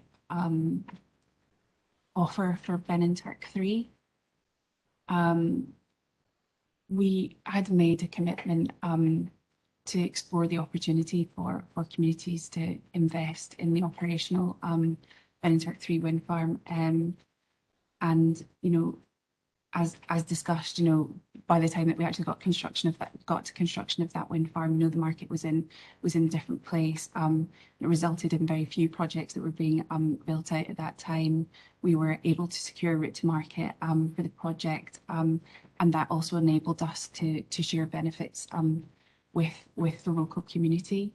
And through discussions with East Kintyre Community Energy Group, the investment offer that we were proposing has discussed, and you know, as noted, you know, East Kintyre Renewable Energy Group has done a huge amount of work and put in a huge amount of time and energy into I guess developing their position on shared ownership. And similarly, you know, we've worked for a number of years to develop a community investment offer for Benenturk 3 that we believed to be appropriate and deliverable, to be a fair offer to the community, and one that you know, we had the greatest certainties around to protect both parties. You know, the Scottish Government good practice principles are a useful tool when considering community benefit and community investment. But I suppose it's worth noting that they're guidance rather than requirements. And when we were developing the BAT3 offer, we made every effort to recognise what was recommended as good practice. And I think, you know, so I mean, the good practice principles, they suggest that there's a number of models that are appropriate for developers to offer an investment. So joint venture, split ownership, and shared revenue, and I guess there's that flexibility that's built into those suggestions of good practice to you know, recognise that each of those models have a different, you know, level of risk, of timing of participation for the community investor, a different level of funding investment that may be required, and also different levels of kind of hands-on involvement in each of those models. So we offered a shared revenue model at Benenturk 3, which invited the community to invest in order to receive a percentage of the revenue. The return on the investment would be variable and linked to the revenue generated by the operational wind farm. And the total amount to be invested by the community was to be agreed in negotiation between the parties. So, you know, I understand that there is, SBR has said, you know, shared revenue is definitely the approach out of the three suggested that is our preference. But I guess the offer that we made at Benenturk 3 was specific to that project, and you know, there will be nuances in future offers that we're able to make for investment proposals, and they'll be based on, you know, the financial viability or commercial obligations of the wind farms that they're offered in association with. And I suppose really just to say, I mean, you know, obviously the communities are within their rights to determine that this isn't the investment opportunity that they want to take forward, and they are not going to progress with the Benenturk 3 offer. But, you know, we do have a long-standing relationship with them, and, you know, we continue to want to work positively with them to, you know, establish future community benefit funds, and, you know, where appropriate, to progress any other further investment opportunities. I guess the other thing to say is, this was our first investment offer. We've been talking about community investment for a number of years to get to this point, but this was our first offer, and we continue to meet with Local Energy Scotland, with their financial advisors, and have input from our own financial advisors in order to ensure that we can kind of move forward in this process as our kind of own thinking evolves, and to ensure that those parties are also able to work with and advise communities on the breadth of models and different implications of them that are recognised in good practice. Thank you very much for that. I'll invite Mrs. Pratt to respond with any points she wishes to make in a moment, but I just want to make clear that I don't want this to become a forum for the negotiation on this matter. I appreciate that that's not what either of you are trying to do at the moment, but there are clearly, there might be conversations that you need to have in private that this is not the appropriate forum for. So putting those matters to one side. Mrs. Pratt, do you want to add anything besides what you've already said or respond to anything, recognising, of course, what I've just said? Not really, Mr. Smith. Just that I fully agree with Gillian. We do have a good working relationship, or have done for several years, with regards to meeting together, etc., and the investment so far in the community. And we, as a wider community, as I'm sure you've understood by the number of community councils that have joined in with asking for EK-Reg to work on our behalf, are fully committed to investing in some way or form in wind farms as they are approved within the area for the benefit of our local communities. And we see this as a major way forward as far as helping to sustain and grow our fragile community that is suffering, as you're aware, from depopulation and lack of investment over many, many years. And we see it as a way of a community building its own resources and building its own sustainability, which can only be good for the whole of the economy. Finished. Thank you very much, Mrs. Pratt. Obviously, Mrs. Pratt made a few additional points there, so I'll just check with the applicant, invite them to say anything further that they wanted before I close this session. No, I mean, nothing further from me. Just recognising that we do very much hope to continue to move forward, with that positive working relationship with those communities. Okay, thank you for that. Right, okay, that concludes hearing session 1. Thank you all very much for your participation and the points that you made. Firstly, I am advised that people can choose to leave this meeting and then rejoin later using the same link, or you can stay in the meeting if you want to. But if you do stay, just remember to mute and to switch off your video, or we'll hear and see you having your lunch. Whilst that might be a beautiful sight, I'm sure the world perhaps isn't quite as excited about it as we will be when we get our lunch. So please remember, if you're staying in, to switch off and to mute, and if you want to go out and leave completely, then you will be able to get back in. Mrs. Pratt, I believe we will not be seeing you this afternoon, but you'll be joining us for tomorrow's session, so we'll see you then. Mr. Innes, I believe we'll be seeing you this afternoon, but not the same members of your team. So we'll say goodbye to those members of your team, but we'll see you again this afternoon at 2. So this afternoon's session will reconvene at 2 o'clock for hearing session 2, so 2 p.m. Goodbye for now. I'm taking that as a yes. Okay, good stuff. Yep, lovely. Okay. Well, it's 2 p.m. on Tuesday, 30th of November 2021. Welcome to hearing session 2, covering draft conditions. For those who don't know us, my name's Nick Smith, and joining me is Karen Haywood. We are both reporters working with Scottish Government's Planning and Environmental Appeals Division, DPA.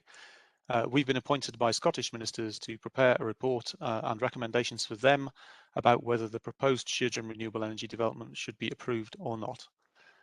Throughout throughout the proceedings this afternoon, we've got an agenda that we'll run through, and I'll come to that in a moment.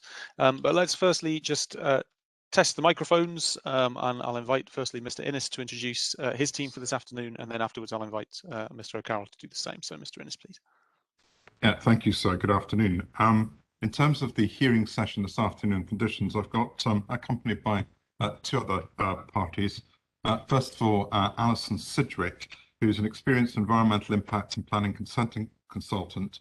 She's a member of the RTPI and is currently a technical director of Stevenson Halliday based in Scotland. Formerly, she worked for SLR for 10 years, and prior to that was a planner with Montague Evans. In terms of this application, Alison was involved from 2019 when SLR Consulting were appointed to undertake the EIA process for the proposed development, and has been involved in the project throughout the whole process of the preparation and submission of the application. I'm also accompanied by Jim Wiley, who's a director of JDW Aviation Consulting Limited. He's a qualified air traffic control officer and with over 20 years experience. He worked firstly as an air traffic control officer and senior air traffic control officer at Glasgow Prestwick Airport for over 10 years, where his responsibilities also included wind farm safeguarding. He's subsequently managed air traffic services at both Newcastle and Leeds Bradford airports, and is now currently in aviation consulting, assisting clients in air traffic management issues. He's really here just to assist if you had any technical questions arising out of these matters that may or may not be needed, but we felt, given that he was available, it would be appropriate to have him if there were any matters of clarification he required on those matters. I'll probably just get them both to turn on the mics and say hello, because then we'll check the systems are working. If we could just perhaps start with Alison. Afternoon. Good afternoon. Okay. Good afternoon, everyone. Good afternoon. Thank you very much for that. And I'll now invite Mr. O'Carroll to do the same and introduce himself and his team, please. Good afternoon, sir, Ma'am. Maurice O'Carroll here again. A little bit more coherent than last time you heard me. In terms of my voice and illness, I hasten to add. I'm here I have a single member with me today, a single member of my team, who is Arlene Knox. She has 2 degrees in planning, a BSc undergraduate degree in town planning, followed by a postgraduate master's degree, and she is a member of the Royal Town Planning Institute. Her current title with the council, the Argyll and Bute Council, who have objected to the scheme, is Senior Planning Officer, Major Applications Team. She's been with the current authority for 14 years and has been with local authorities for approximately 21 years.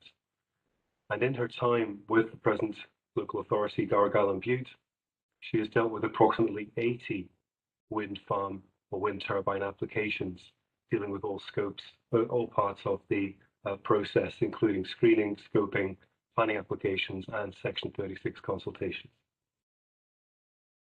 And that is my team. Thank you very much.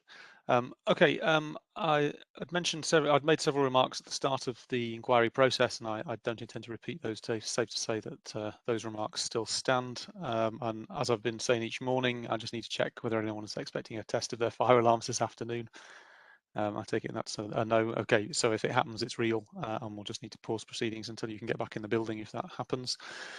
So the main purpose of this afternoon's hearing session is to make sure that we understand the positions of each participant on the proposed draft conditions, and where there is dispute, we need to be clear on the reasons for that dispute. And this is so that we can these things can be clearly set out in our report to Scottish ministers.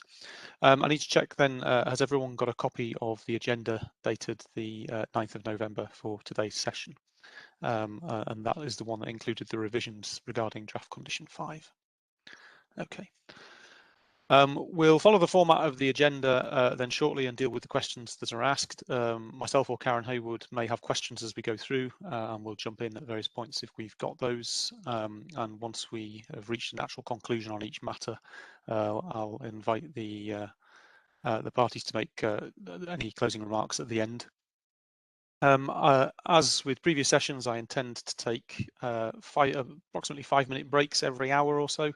To give everyone a screen break. I'm flexible on timings, and we'll have a look if we're getting towards 4 o'clock at the timings, just to work out where we are with things. Does anybody have any questions before we begin? Okay. So our agenda has been shaped by recent events that I think have come about since it was sent out to parties. And I think the easiest thing is if I summarise what I think has occurred, and then I'll ask each party to confirm if that's also their understanding, and hopefully that should save us a bit of time. So what I'm going to do is just pick up item 2 on the agenda first, which is the one that covers draft conditions 1, 17 and 39. Our understanding is that the applicant and the council have now reached an agreement on the contents of these draft conditions, which is expressed in the contents of an email correspondence between Alison Sidgwick for the applicant and Arlene Knox for the council, as shown in CD 4.22b. And therefore my understanding is that we don't need to consider this matter further at this hearing. I just want to check with you all, is that a fair summary of the situation? So I'll invite Mr. O'Carroll first and then Mr. Innes. That is my understanding. However, if I could just double check with Ms. Knox. That's correct, sir. Thank you very much. And Mr. Innes and Ms. Sidgwick. That's our understanding as well. That's correct, sir. Thank you very much. Okay, so that allows us, I think, to then proceed with items 1 and 3. So let's go to item 1, please. And in particular, we'll begin with 1A. I won't read the detail of that's contained in the agenda. You've got that before you. We understand that you both agree on the matter that is being discussed, but there's clearly a story to tell about where this began and where it has ended up, and how the landscape and visual, noise, air quality, traffic movement and other amenity, including cumulative impacts for the locality and around Glebe Cottage, have influenced your respective conclusions. The applicant's environmental assessment and other work as summarised in the design and access statement, and particularly paragraph 58 of that document, that's CD 1.10a, appears to conclude that the new access would be best. The council appears in its response to the application to prefer the existing access, provided that impacts can be made acceptable at Glebe Cottage in environmental health terms. The council recommended that the appropriate conditions are applied in relation to the construction environment management plan to ensure that noise, vibration and delivery times are limited in accordance with the advice of the council's environmental protection officer. I think the first question for us really is, and particularly thinking about the latter points that I just made with regards to the views of the environmental protection officer, can this be done based on the conditions then that have been set out? Is this state of affairs achievable, I suppose, is what I'm asking. So I'll invite Mr. O'Carroll, I think, to respond immediately, and perhaps it might be Ms. Knox who's responding for you. Could I just hand over to Ms. Knox, who's been considering this matter from the outset? Thank you, sir. The council are satisfied that these impacts can be mitigated by means of the traffic management condition, the construction environment management plan condition, and also the noise conditions. The SEMP condition and noise conditions are as recommended by our environmental health officer. Thank you.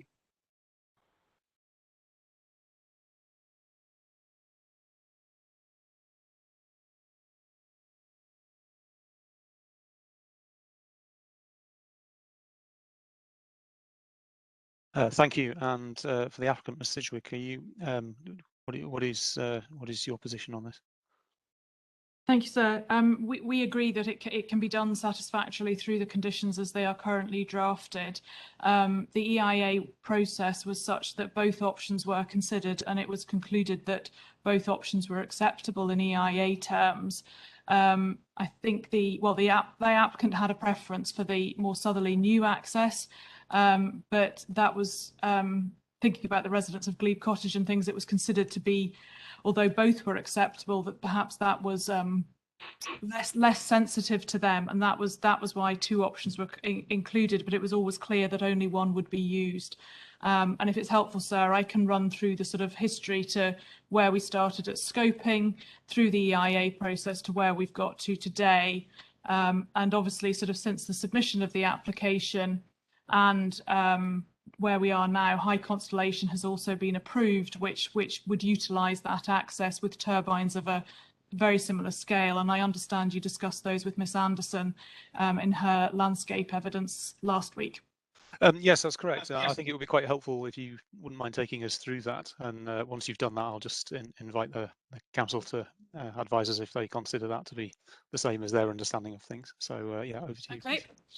Yep, no, I can do that. So at the time of the scoping report, which is document CD 21.1, which was in April 2019, it was envisaged that the proposed development would use the existing core access, and this was based on the fact that it had been used for the construction of that wind farm, and it was an existing forestry route, and it was acknowledged that the use of the access would require some upgrades.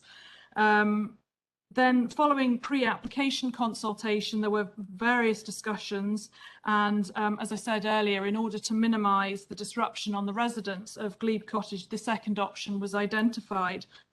It was identified as an access that had previously been used to access a cleared area. Sorry to interrupt you, Mr.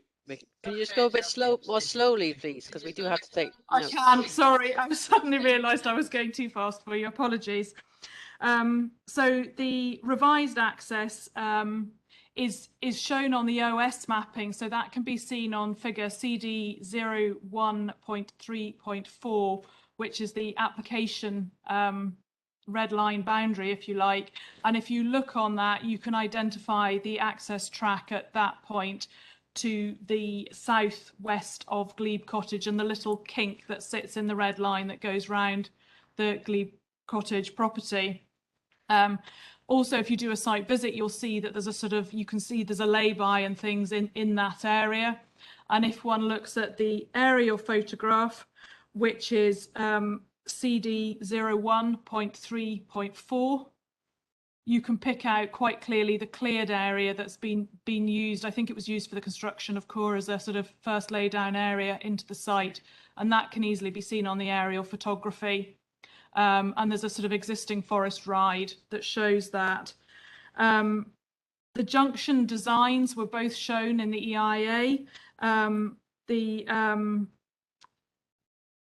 Figure 3. Let me get the right reference. So figure CD 1.3.19 is the existing core access, and CD 1.3.20 is the new access. And on those plans, you will see what is required to bring the accesses up to the standard that would be needed for the proposed development. And those were the two situations that were considered by the technical disciplines as they went through the EIA process and wrote up their EIA report chapters.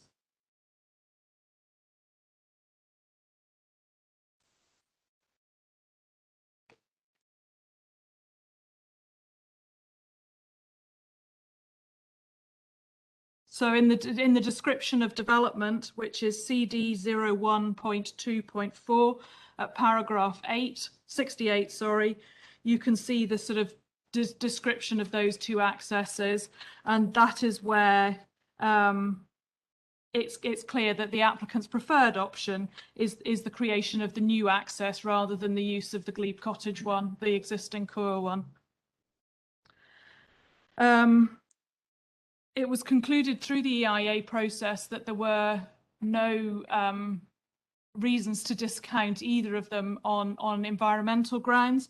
And in particular, I'd refer you to the noise chapter, which is CD 1.2.14 in paragraphs 87 and 89.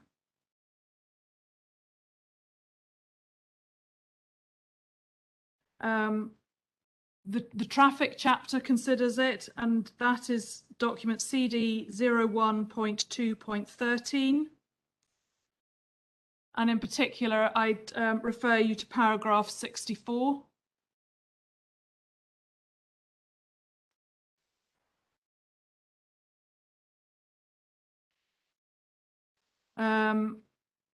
It was also considered in chapter 15, which is the other issues chapter, which is CD.1.2.14, and that's where air quality is considered at paragraph 84.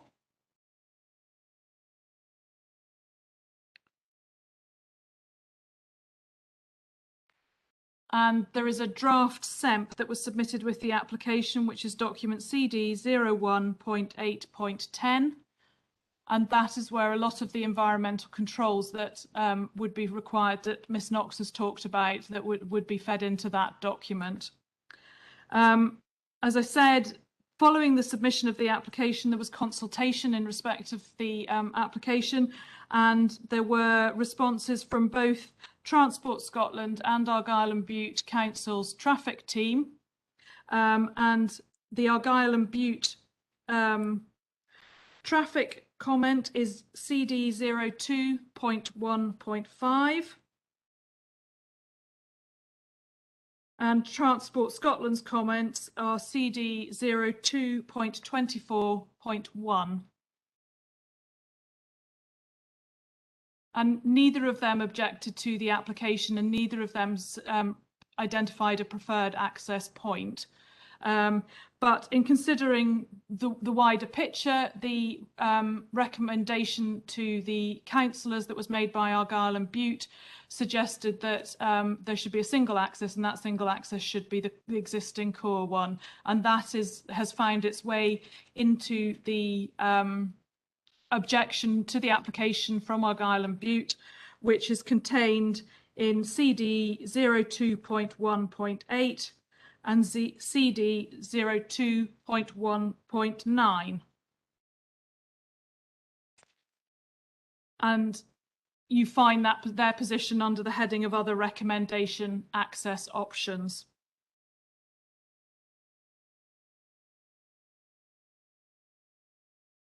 And as I said, in that time, High Constellation was also approved in June of 2020, and the decision notice for that, should you require it, is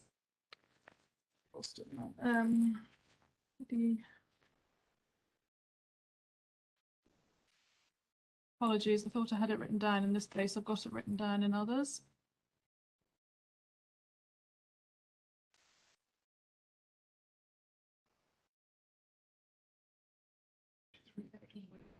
Sorry. 1533.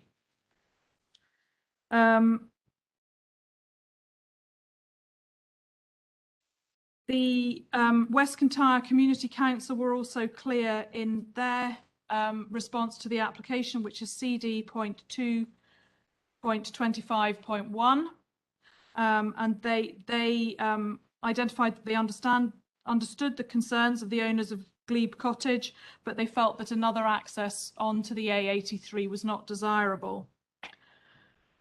Mr. and Mrs. Kearney, who are the residents at Glebe Cottage, are clear on their position in their submission in respect of the application, which is CD 03.1.2.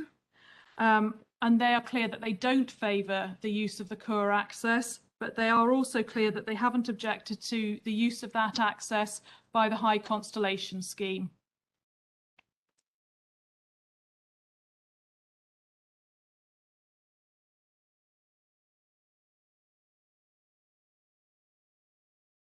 So with all that in mind, when we came to think about conditions in the context of this hearing session and things, the decision was taken that it was sensible to go with the preferred option of the local authority and the community council, and that Scottish Power would accept a condition limiting them to the use of the core access only.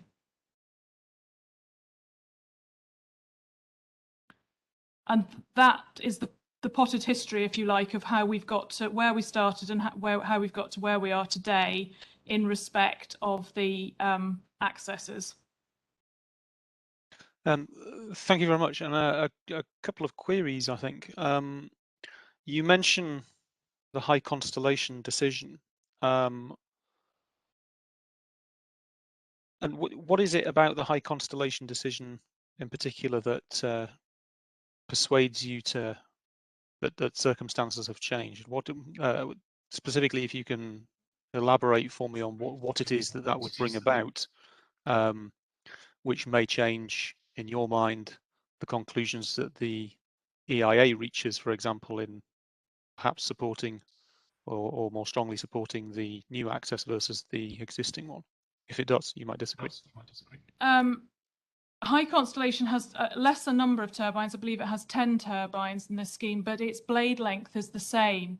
And my understanding is that the improvements would be done to the core access as part of the High Constellation team scheme that would then remain in place, if you like. So things like the removal of vegetation and things like that would be required to give the clearance for the blades to turn the corner and things. The timings are such that if High Constellation is constructed and then Sheirdrim was constructed, that those improvements would be there, and that assists. It is accepted that in the case of High Constellation, they may well return the width of the bell mouth and things back down to as it is now, and that might have to be redone. But things like the clearance of vegetation and things would still be there, because it's not anticipated that it would grow to such an extent that it would cause a problem. Thank you for that. So does that suggest then that some of the impacts, perhaps some of the noise effects from undertaking those works to the existing core access would already have been carried out, and therefore that the remaining or residual matter, if you like, is about construction traffic? Is that a fair conclusion to reach from that? I think it's a reasonable one to reach. I think the one thing that's unknown is just whether or not High Constellation would return it to its as is, and therefore the applicant in this case would have to redo some of what had been removed or not. I don't know. It may be that an agreement could be reached between the two that would allow one to go into the other. It's not something that's been agreed, and I don't think it's something you can assume at the moment. I think the worst case is that it's done for High Constellation and is taken back. I see. And just thinking for a moment about some of the effects that you identified for this proposal from the current baseline. So I think you identify, for example, in the noise material, I think you talk about the installation of new tracks, and obviously there will be some construction noise associated with that. There would also be construction traffic. Should we take it from this that if it's the case that that the High Constellation improvements are left in place in time for them to be taken advantage of by the Sheirdrim proposal, were it to be consented, then the outstanding matter would be construction traffic? And if that is so, are you effectively saying that we've already heard about the visual impacts from Ms. Anderson last week, but are you saying that the noise and other construction traffic impacts and effects are acceptable effectively? The EIA concludes that, sir, yes.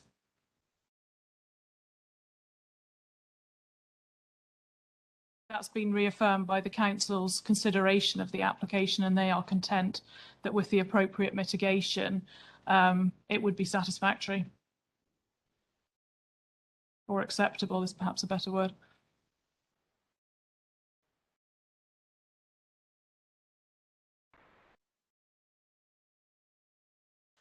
Okay, I will thank you for that. I will just check with Mr. O'Carroll and Ms. Knox whether what you've just heard reflects your understanding of the same situation. Thank you, sir. Yes, that does reflect my understanding of the situation. Okay, thank you for that. Just bear with me a second while I go back to where I was. Okay, thank you both for that. If we can possibly move on to item 1B, this is the points raised by Mr. Stewart. Mr. Stewart was unable to participate directly. However, these matters remain on the agenda, and they're something that we are keen to understand. Mr. Stewart has raised concerns regarding the potential use of an access to the site from the south, adjacent to Clachan at Ballynakill. My apologies if I've not pronounced that properly. And he seeks a condition or part of a condition to prevent access along this route.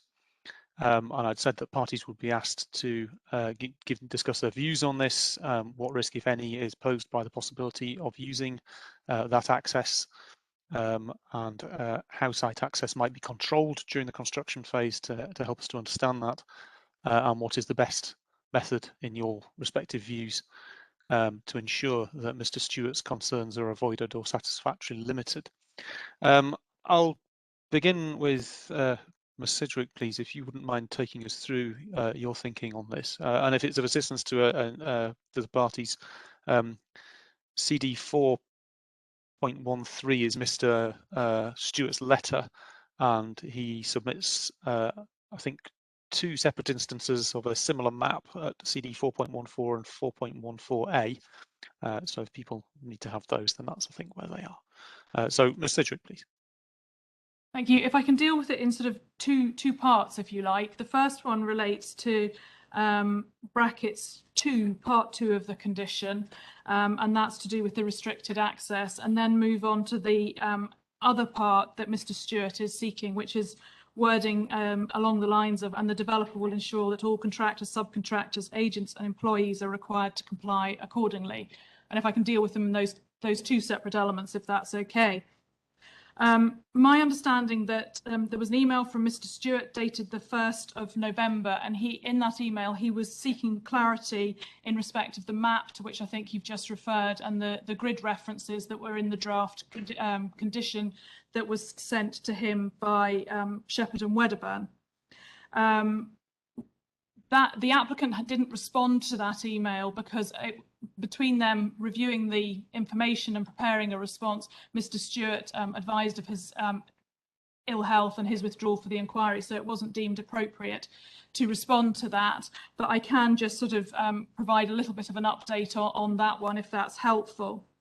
In terms of the grid references, the western end of the road that runs east-west, which is the junction at with the junction at the A83, is grid reference NR 773-552, and the eastern end of that road near at the Ballynakill farm end is NR 772-561. Mr. Stewart's map also makes reference to a track that runs from the junction with the A83 towards Ballynakill farm, sorry, and the junction with the A83 grid reference is NR 771-562. And a map that shows these grid references could be provided if that's of assistance. I'm just looking at CD 4.14a, which appears to include the grid references that you've just read out. So it might be that what you're referencing to me has already been submitted to us, or it might be just trying to locate the source. That's dated 24th of September. So if that's the same thing, then that's fair enough. I understand. Respond. It's on the USB stick, which I hadn't appreciated, sir. I didn't realise it had been submitted. Apologies. No, that's fair enough. Okay. No, that's fine. Okay. Okay. So that hopefully clarifies those grid references, which was something that was a concern to Mr. Stewart. Mr. Stewart raises perfectly valid concerns in respect of, or perfectly understandable concerns in respect of traffic using roads that they shouldn't be using and things like that. And these sort of concerns from local residents are not uncommon, and they are usually dealt with in the construction traffic management plan, and that I would submit is the appropriate place to deal with them. The outline CTMP, which is CD 1.8.10, includes a sort of first draft of this, and this would be further developed in the context of the condition which refers to it, and that would require discussion with Argyll and Bute Council. But in particular, in that document, I would draw to your attention 6.42, which talks about signage being required on the public highway and the certain standards that that has to meet. And then the third paragraph is clear that subcontractors need to follow the signage at all times, and it's clear the sort of signage that that could be. And that could include no entry, no unauthorized vehicles and things. And I know from speaking to the applicant that they are happy to include signage that would prevent vehicles from accessing the two junctions with the A83 that Mr. Stewart is concerned about. And that may be with signage in advance of the junction saying no right-hand turn for construction traffic in 200 yards or whatever it may be, followed up by a no entry for construction traffic sign at the actual junction point. And that's completely normal with all forms of development, residential development, commercial development. We often see these sort of signs. And that's something that could be perfectly easily dealt with in the context of the construction traffic management plan. That aside, Scottish Power are quite happy to have added to part 2 the reference to both of those access points and the and their sort of endpoint at Ballinakeel Farm.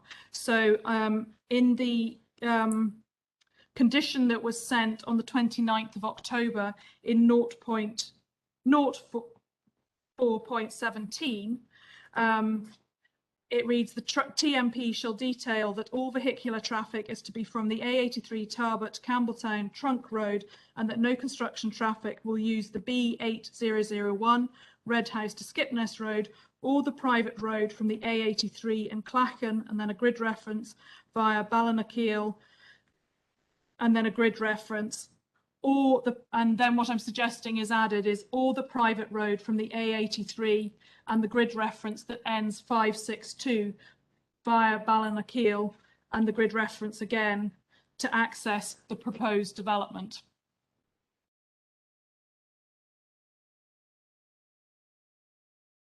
So it's taking the condition that was sent by Shepherd and Wedderburn on the 29th of October of this year and adding in a third exclusion essentially, which is the private road to the north, which has a junction onto the A83.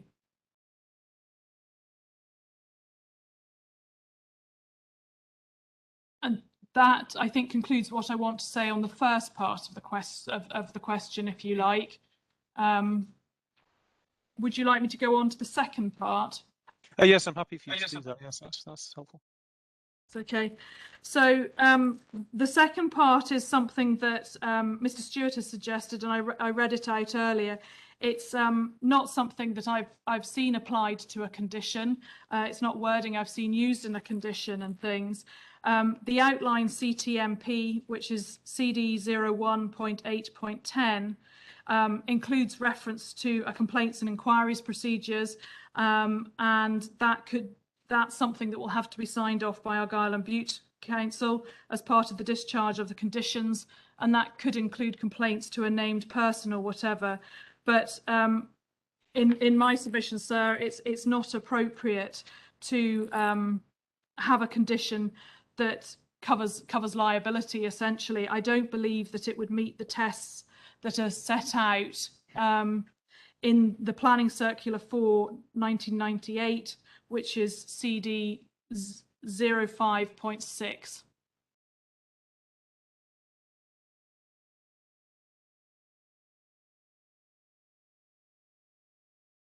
The construction traffic management plan does meet those tests as currently drafted, amended as I've suggested to include that extra little bit of private road. But that is all that is needed. There is no requirement to have a sort of a liability clause at the end.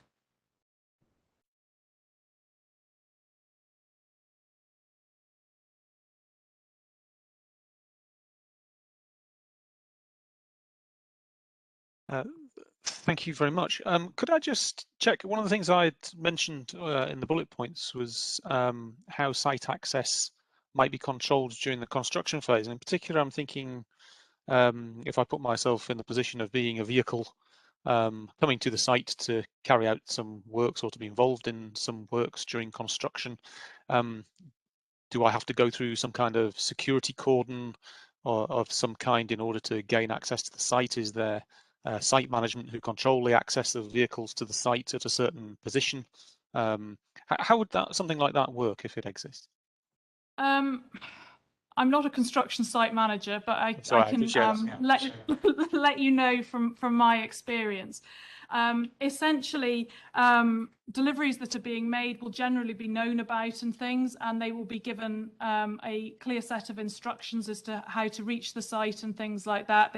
In their delivery notices and things, that should be part of it.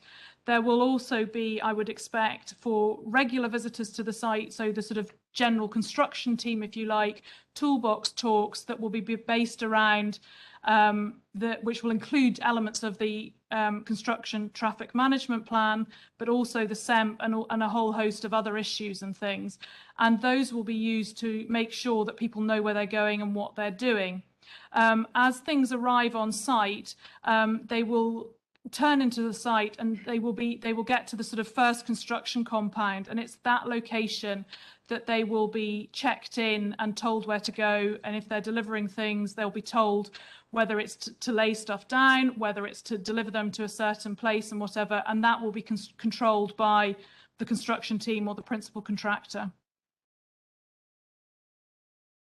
Thank you very much. That's very helpful clarifying that. I'll invite Ms. Knox and Mr. O'Carroll to just respond either to, I suppose, concur with what's been said or to add anything they feel necessary to add at this point. Thank you, sir. I would just like to say that I concur with Ms. Sidgwick's suggested amendment to the condition.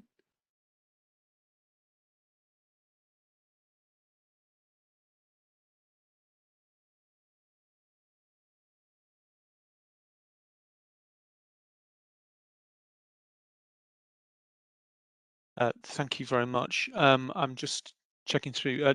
Does anybody have any other points they wish to raise with regard to item 1B?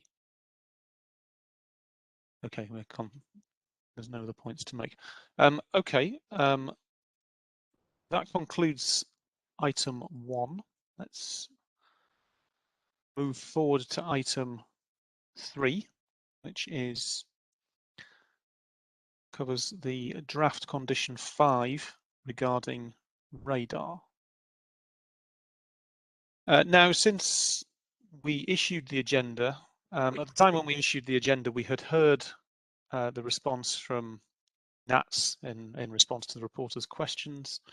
We now have the responses from both the council and the applicant, which respond to those questions. Have we lost Ms. Knox? Ms. Knox, can you hear me at all? Are you able to hear me, Ms. Knox? I think you're on mute. Can you hear us? Apologies, I lost you all there for a moment. I think the last thing that I heard you say was we had heard. Right. Okay, that's helpful. Thank you. I'll recap from where I was. Yeah, and we'll keep an eye on that just to make sure all parties are still with us. Yes. At the time we issued the agenda, we had heard from NATS regarding its response to the questions that we had put forward, and subsequently, after issuing the revised agenda, we have heard from both the council and the applicant with their responses to NATS' response to our questions.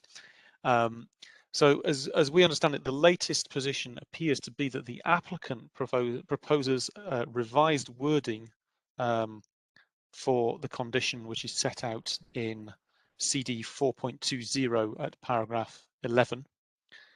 And the question we have here is, has NATS been made aware of this proposed change to that condition?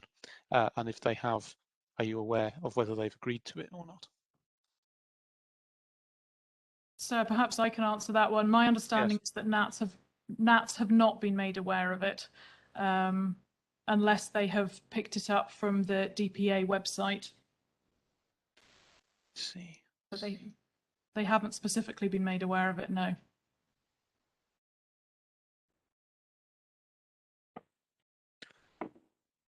Okay, I think that this matter obviously changes some of the things that we had previously had down to discuss. I think we're pretty clear on what everybody's positions are now, because we've now had the material and they've had the opportunity to state those. So I wouldn't necessarily have intended to revisit that. And indeed, some of the matters that were covered by parts B and C in of that I think are also picked up in the responses. I think that brings us to a position where we can't really explore this any further without contacting NATS first to understand what their views are regarding the condition proposed by the applicant in this instance. I'm going to invite people just to come back on that in a moment. If that is the case, then we would need to write out to parties again. I'll first just invite the applicant to respond to that, and then I'll invite the council afterwards. Mr. Innes is going to respond. Thank you, Mr. Innes. Yes, sir. I mean, we're in, I suppose the best description is a slightly uncertain position in some respects, but not because of anything the parties are doing.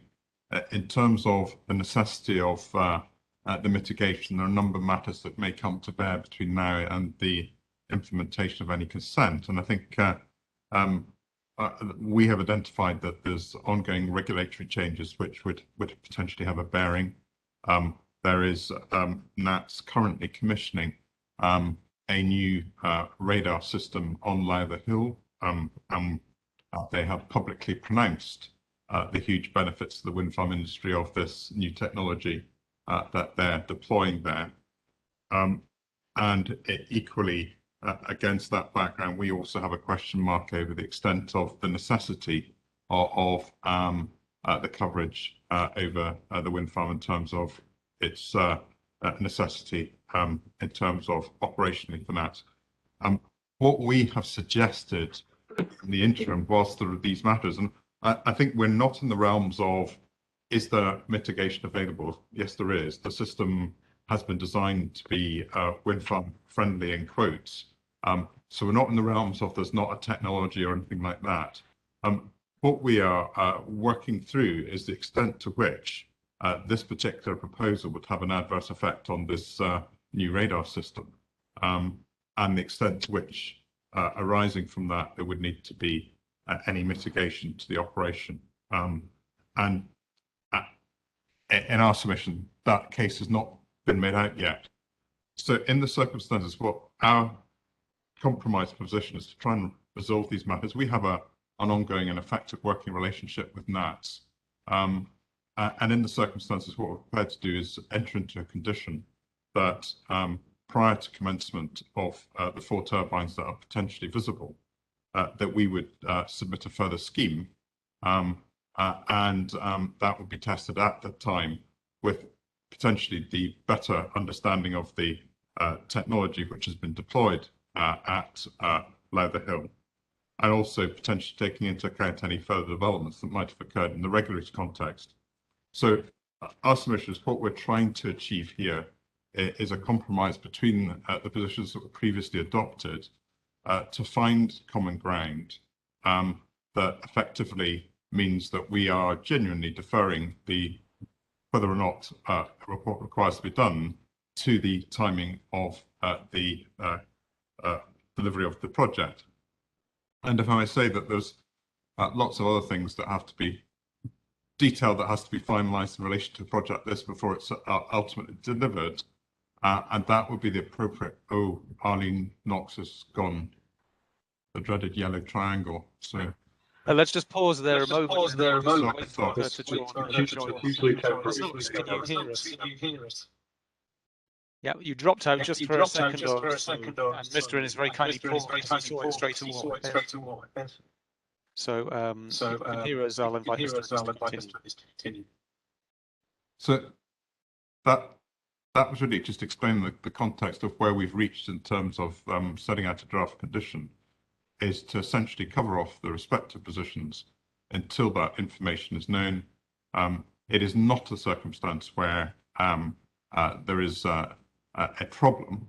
It's a question of, before we sign up to any form of agreement, we want to know what it is and why we're being asked to do it. And I think that's equally important, because in the context of being required to do things, they have to be necessary and justified.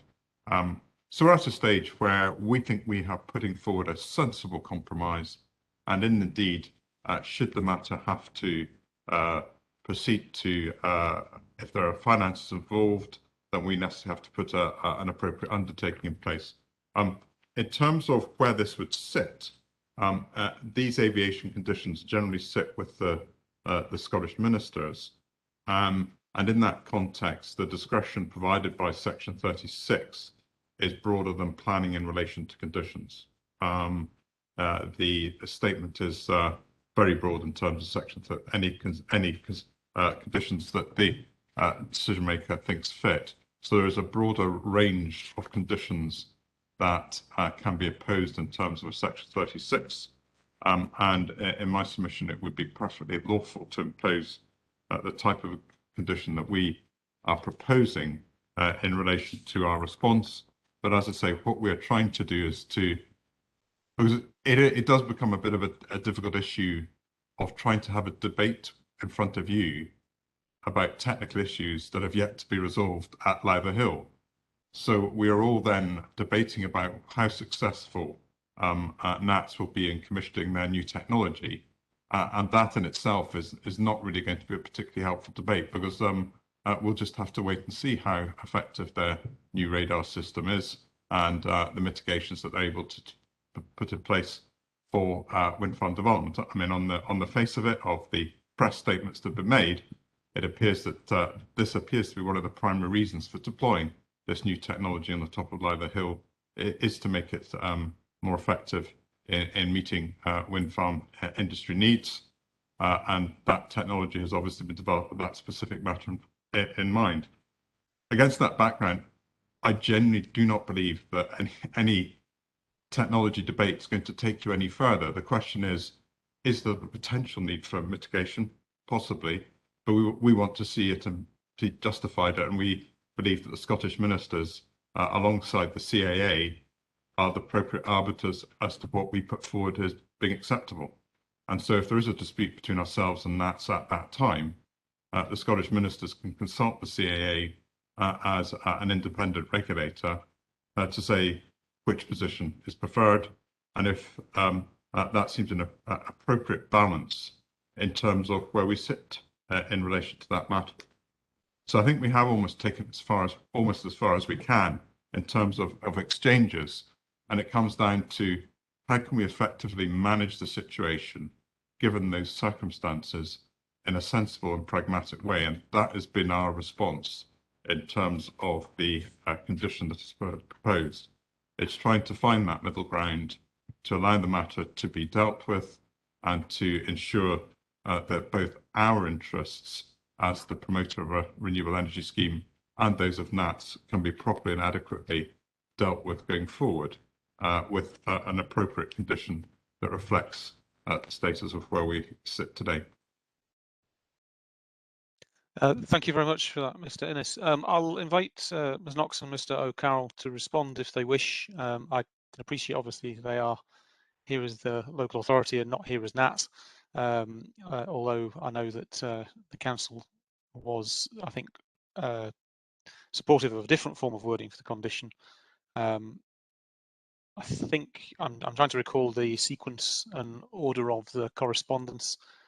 I believe the applicant's suggestion of the wording for this condition came just after, I think, the council's email in response to the questions that we had asked NATS, but I'm happy either way for you to talk me through that, Mr. O'Carroll and Ms. Knox.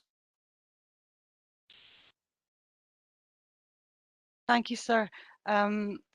The most recent wording did come through after we responded And I think that if you were looking for the further thoughts of the council on the revised wording, we would really need to take into account the views of NATS on the revised condition.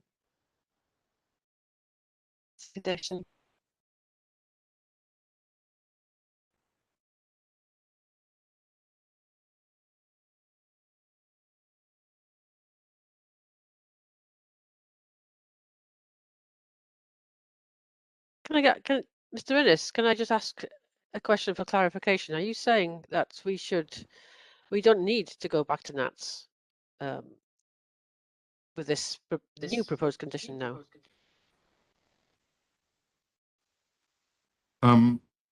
No, I think that's entirely a matter for you. I think if there's been an exchange in these terms, I don't see any reason why you wouldn't go back to NATS and for us to be given a further opportunity to respond to anything that was said. I think what I was really alluding to was in terms of the technical matters, we've probably taken them as far as we could, and it wasn't really perhaps as clear as we might have hoped.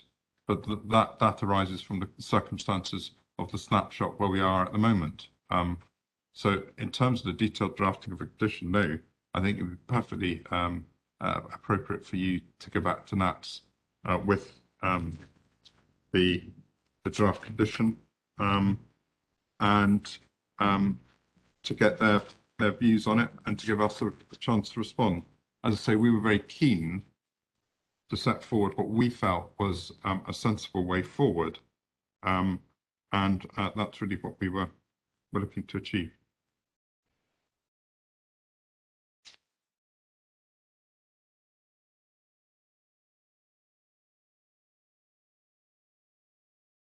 Okay, thank you everybody for clarifying those points. That brings us to the end of the agenda. I'm happy to invite firstly the council and then the applicant to make any closing remarks on our session this afternoon. If that's something you want to do, you don't have to do that, but if you want to, then that's something you may do. So I'll invite Mr. O'Carroll and Ms. Knox first, and then after that, I will make some very, very brief concluding remarks, but simply in summation of what we decided.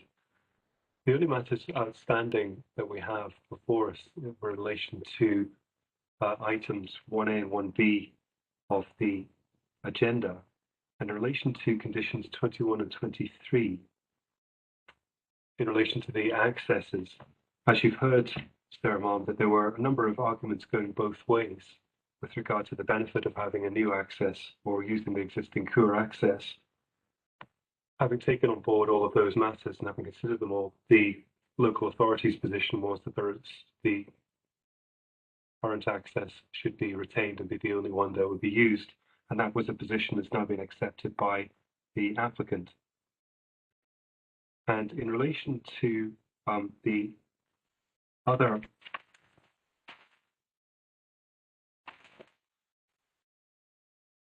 matter in terms of item 1B, the Mr. Stewart's concerns were, I think, very well expressed, very cogently expressed.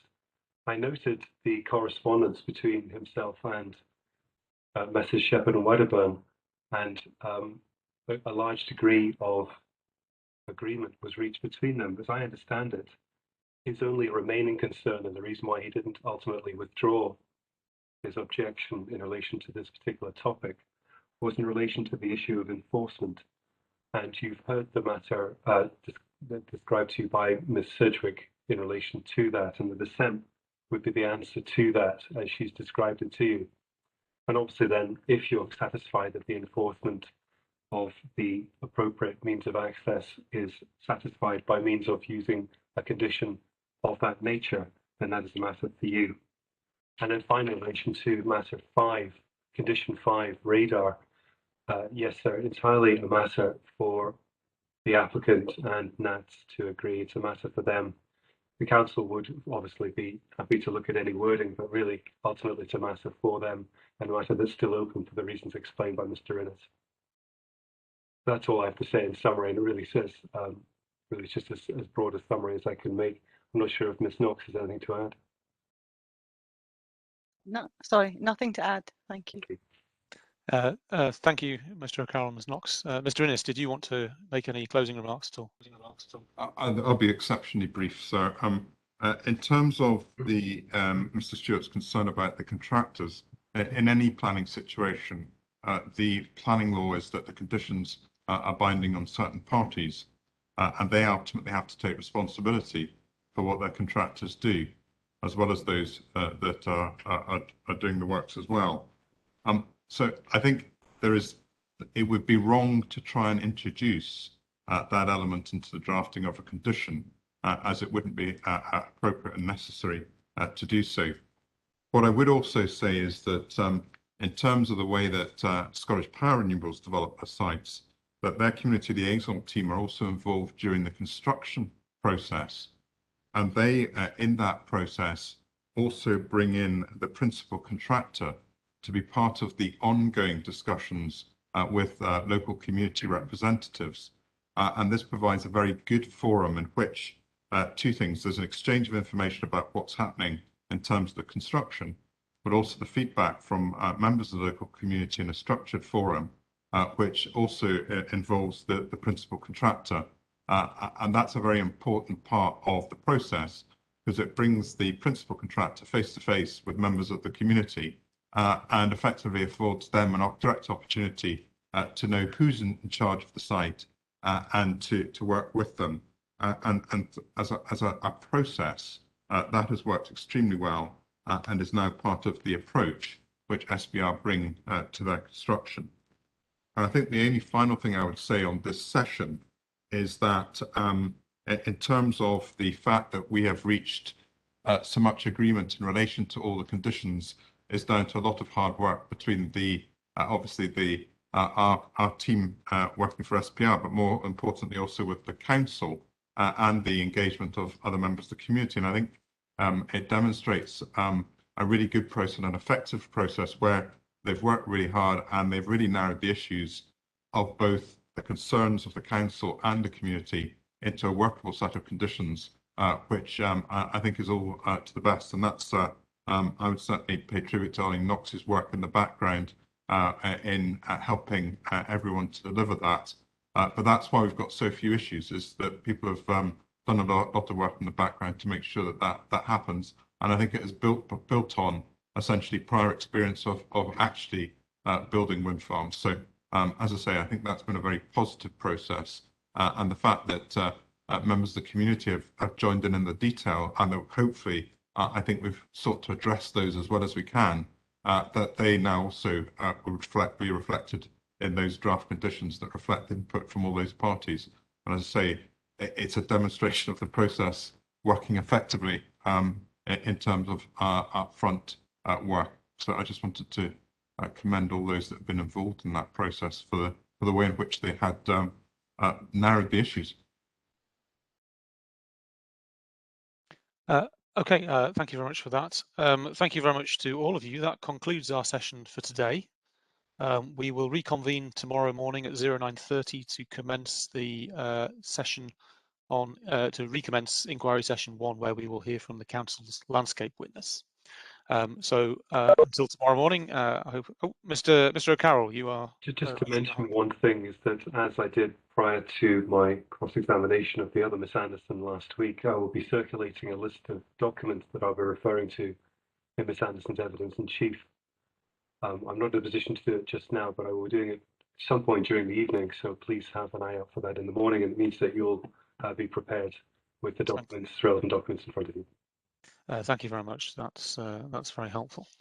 I don't think there's anything further for me to say, in which case I'll bid you a good evening, and we'll see you again 09:30 tomorrow. So good evening. Thank you.